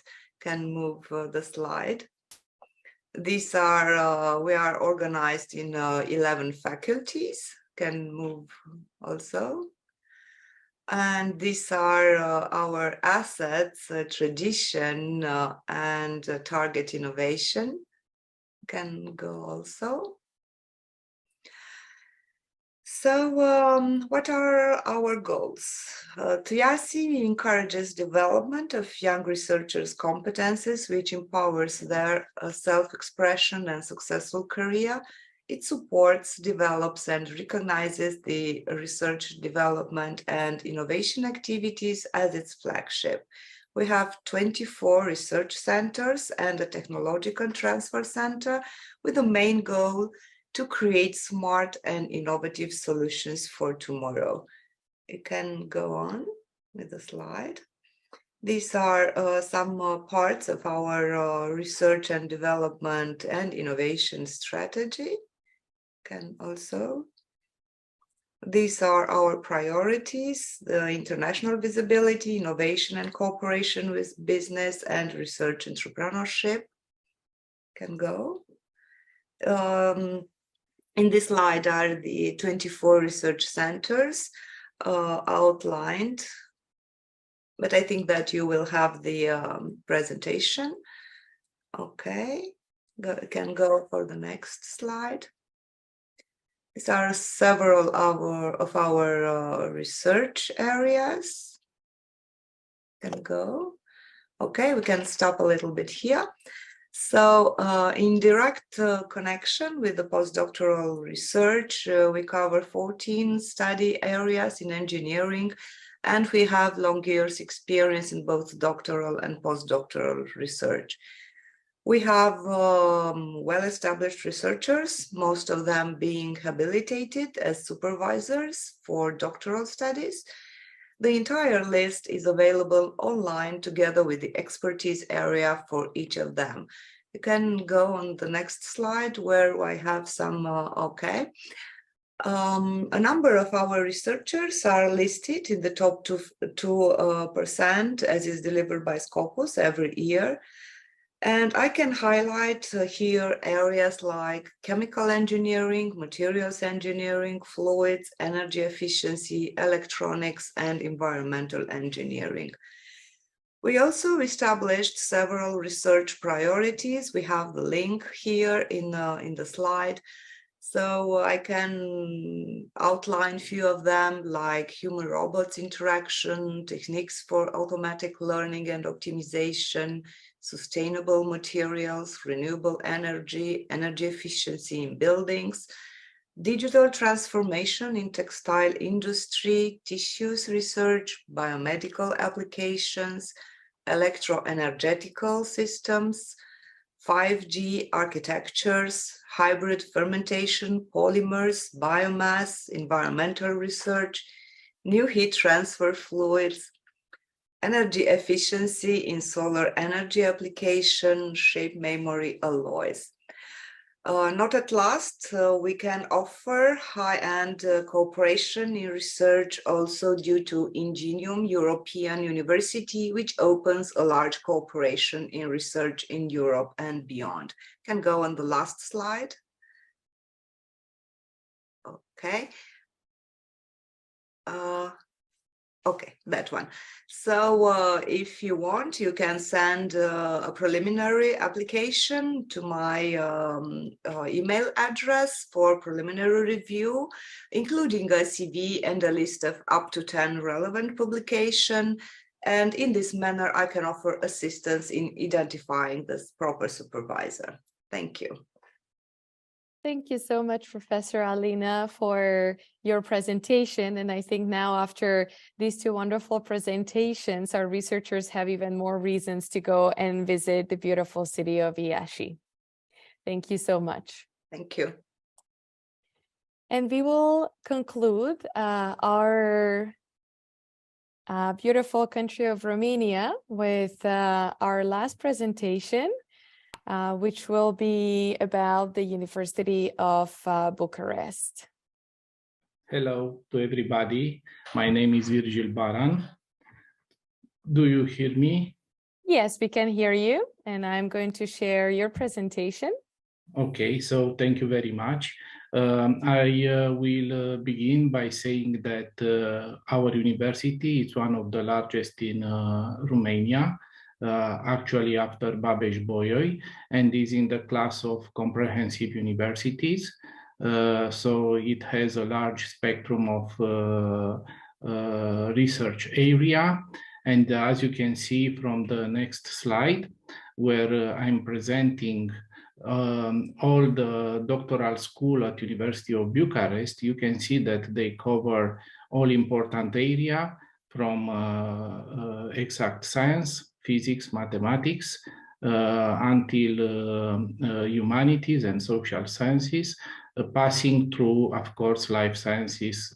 So these doctoral schools, we have actually 22 doctoral schools in 19 domains, and the coordinators of the PhD students may also coordinate postdoctoral students. Actually, our institution is one of the few in Romania where students which applied for this kind of grants, Marie Curie Postdoctoral Fellowships, are actually applying, having a certificate of excellence, are applying to our university, and specifically this application now is for physics domain. So I'm detailing on the next slide, as you can see, area of research in the University of Bucharest in mathematics, in informatics, in physics, in chemistry. All these areas are covering research interest of professors at our university, and their recognition is concretized in several publications in most important journals in their domains. And I will mention also in biology, geography, geology, and geophysics, there are many directions. We have actually 450 PhD coordinators, which can be involved as coordinators also for postdoctoral fellowships. And so for this reason, you can look at our presentation and choose domains of your interest, and then you can write to us, and we will try to find the proper coordinator for your interest. So if you look after this research area, we want to present also some facilities which are in our university. Most important is the Research Institute of the University of Bucharest, where postdoctoral students can also perform their activities. We have annual applications of different types of grants. So even Marie Curie can adapt their application to this research institute, and you can find informations at the address which is indicated on this slide. Moreover, we have several facilities like this platform for biological and ecological studies. And in the territory of Romania, we have also some other places where in field the applicants may perform concrete applications, as you can see on the next slide, where I'm presenting some things about this platform, which is containing several departments, like the Department of System Ecology and Sustainability, Department of Molecular Investigations, Department of Bioinformatics and Modeling, Department of Biotechnology and Renewable Resources, but also in territory. You can see that in various places like Brăila, Sinaia, we have some locations where concrete researches can be performed by doctoral and postdoctoral students. Not only in the domain of biology, as you can see from this slide, but also in the domain of archaeology. There are some, let's go to the next slide. Another area of interest, again in the region of life sciences. In this case, we talk about paleontology, and we have an important geopark in Hatzeg country. And here you can study various aspects related with the geological and biological evolution in the last 600,000 years. This is located in southwest of Transylvania, and here several interesting discoveries with some output in prestigious journals like Nature were performed in the last years. So apart this area of biological interest, I will also propose research in history. We have various sites where important archaeological discoveries can be performed and can be obtained. We have several groups which are doing research activities in that field. And I will finish by mentioning that our university is a part of CIVIS consortium of universities, and this open a lot of possibilities for our students to exchange experiences with the students which are from other centers of this CIVIS collaboration. So thank you very much for your attention. Thank you very much for presenting the University of Bucharest and all the different opportunities that it offers to host our researchers. So with this presentation, we have finalized the country of Romania.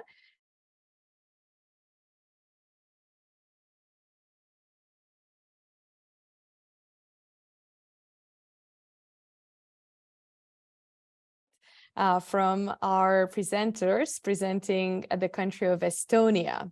So we are going to start with the first presentation by the AS MetroCert LLC, which will be presented by Aigar. Aigar, are you here with us? Yes, I am here. Wonderful. Thank you. Let me share my screen. And the floor is yours. So hello from MetroCert side. MetroCert is a National Metrology Institute from Estonia, but first let's go to the next slide and I can briefly describe what the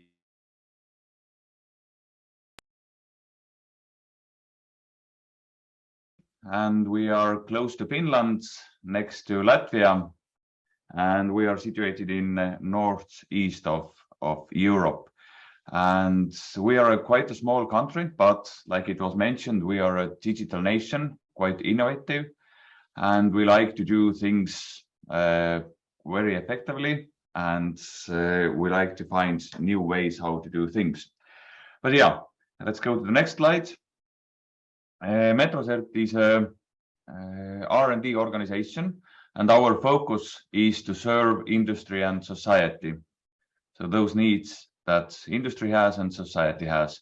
And there is, to be honest, two institutions inside us. One is National Metrology Institute, and another one is Applied Research Center. So let's go to the next slide. And now let's talk a little bit the possibilities what we offer under National Metrology Institute. So there we need to set our focus quite well. So we are focused on quantum metrology and building and describing these low photon flux detectors and sources. And also we are pretty actively doing research in the field of quantum key distribution infrastructure. And then what else we are doing, or what is our focus on the field of metrology, is time and frequency infrastructure. We are now building it up here in Estonia, and those who choose to come to Estonia and work with us, you can really be part of building up a nationwide infrastructure for time and frequency. And also we do standards development in electricity, especially in electrical power. And then we are, like mentioned, that we are a digital nation. Then we have a great part in Europe in the digital transformation activity for metrology. And there is also lots of R&D that needs to be done. And for that, we are looking young and enthusiastic researchers to join our team. And of course, there are some great challenges in dimensional measurements for industry, especially. And we are a part of meter convention, and also we are a part of EURAMET, and most of our research activities comes through EURAMET, and there is this metrology partnership program that funds most of our activities in the field of metrology. So let's go to the next slide. But like I mentioned in the beginning, we are not only a metrology institute, but a National Metrology Institute, but also Applied Research Center. And this role is quite new one. We started with these activities in the beginning of this year. And there we have 5 focus fields that we are building up at the moment, and building new labs as well. So the focus fields are secondary use of state-owned data. So because we are a digital nation, we have lots of data owned by the state, and now we are trying to find ways how to give companies a possibility to use this data for developing their products. Then we are focusing on drone technologies, then biorefining, so focused on wood and food. So, and then it's intelligent transport systems and hydrogen technologies. These fields, we are not alone developing these fields in Estonia. We have a good and close collaboration with universities, probably you will hear something about these fields in the next presentation from Tartu University. But yeah, so if you want to do something for directly related to the society or to the industry, then our doors are open for you. So let's go to the next slide. Yeah, so the email address is projects@metrocert.ee, and when you write there, then probably we will find a way how to collaborate. And I would like to say that already on 8th of June there will be a seminar organized by Estonian Research Council describing how to apply this scholarship to come to Estonia. And the last words from my side is that why you should not join with us is because if you only want to work in university, if you don't like cold winters, then you should not come to here. And if you don't like low bureaucracy, then you should also not come, because we are quite effective. And next presenter, Christian, can support me that really the bureaucracy level in Estonia is really low. So Well, thank you. That would be rather a more attractive component why to go to Estonia rather than turning people down. Thank you so much, Aigar, for your presentation.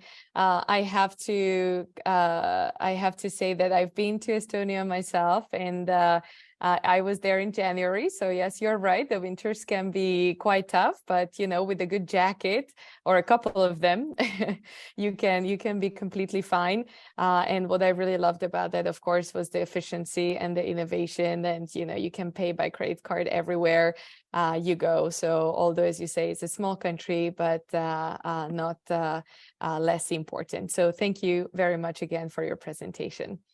We are going to continue and conclude today with the University of Tartu. The presentation will be given by Christian. Christian, are you here, correct? Hello. Hi, how are you? Thank you very much. Can you put up my slides? Yes, I am working on it. Give me a second.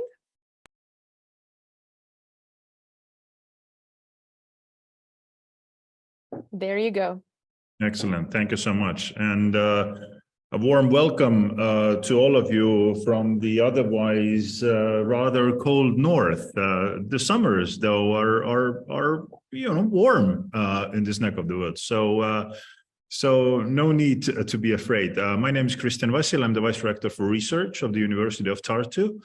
As Aigar already covered in his presentation, Victoria, if you can move slide forward. Estonia is a small Nordic country, just south of Finland, west from Russia, and north from Latvia. I will repeat, because Aigar didn't commit a mistake by saying that this is a tiny country, 1.3 million inhabitants.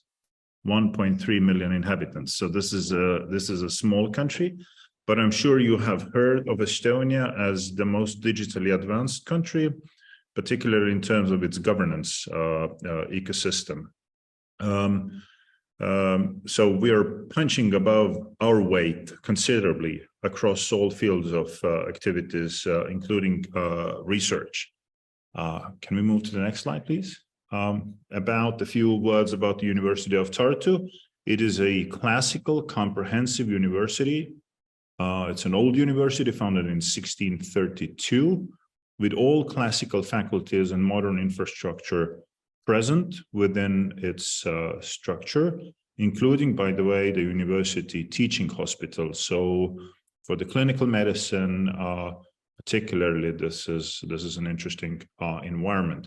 We are ranked among the top 250 top universities globally, and most of our study fields rank among the top 100. It's a mid-sized university by European standard, leaning toward the smaller scale of the universities. We have about 14,000 students and 4,000 staff. If you can move one slide up. Thanks. It is a flagship university in the region, and we work closely with all the members of the ecosystem, including the Metroset, an institution of which the presentation you just heard from Aigar.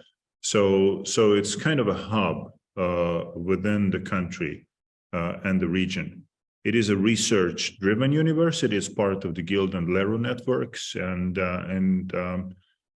we're very proud of the strong quality that we can have here. So if you can move one slide up. So why come here? I mean, European universities, if you look at them, are, you know, the classical comprehensive universities are fairly similar. They differ in terms of the focus, in terms of their maybe ranking, but comparatively, you can do your research, your postdoctoral research pretty much elsewhere. There are two things which I'd like to substantively differentiate. One is we offer postdoc positions across all the faculties and the 30 institutes that we have. We have outlined in the deck. I'm not going to cover those in detail. Some that have expressed their pressing needs. So this is the first reason. As a comprehensive university, we are interested in welcoming to all of the faculties. Important is that you just go to our website, look up the field that you're interested in, find a person in liaison, and we're happy to facilitate the contact. The second most important reason, as we've covered that now for a number of times, Estonia is an open society geared toward innovation, and through its level of digitization, we can offer something that is truly unique in comparison to other universities, research institutions. I'm not saying it's better. I'm saying it's unique in this particular perspective. So, for example, what are the most advantages? What are the advantages that this level of digitization can bring to your postdoc research program? For example, we have more than 300 population-wide registries at the governmental level that can be used for research purposes.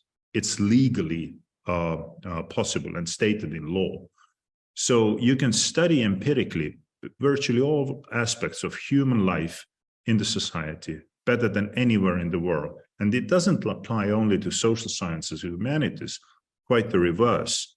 It applies from research from healthcare with the electronic health records to clinical medicine to ecology. We have the best coverage in digitized data on our geological and geographical features. It covers biobanking. We have one of the largest biobanks in the world with 15% of the adult population genotype, to geology. So the level of digitization is directly relevant to all of the research to most of the research projects that you can undertake, and would very much welcome you to this country, to this university, to carry out this research. So if there is one thing you should take away from this presentation, we can help give your research the true uniqueness that no other country can, thanks to digitization. Thank you. Thank you so much, Christian. Well, you convinced me to come over again and face some more winter. I wouldn't mind because, as you say, you know, there are many advantages. And of course, you have warm places inside where you can stay when it's getting a little bit too cold. So I will leave for a minute the contact information of the university. Also, I can see that you are on social media. So those of you that would like to follow the University of Tartu, here are the links and the handles, both on Facebook and on Instagram. So thank you, Estonia, for finalizing this health marathon, because we still continue tomorrow, and we'll be very happy to welcome you tomorrow as well. I mean the speakers, because we will be covering the other part of the world, the Americas. And for you who are here today, we will be also welcoming you tomorrow for another round of 11 more European countries that will be offering their different opportunities, hosting offers within the universities and research institutions. So thank you again to both the speakers and to you who have stayed until the very end to listen to all the different offers that the research institutions offered in the 9 different countries. We have been to Cyprus, to Armenia, Lithuania, Belgium, Tunisia, Ireland, Turkey, Romania, Estonia, and there will be a lot more tomorrow. As I mentioned before, the presentations and the video will be shared with you in a couple of days, so you will be able to look at them again and see the opportunities again, and of course contact your group leaders, researchers, the people that you would like to start writing a proposal with. So without further ado, I will let you go and enjoy a lunch, a dinner, and I will see you tomorrow.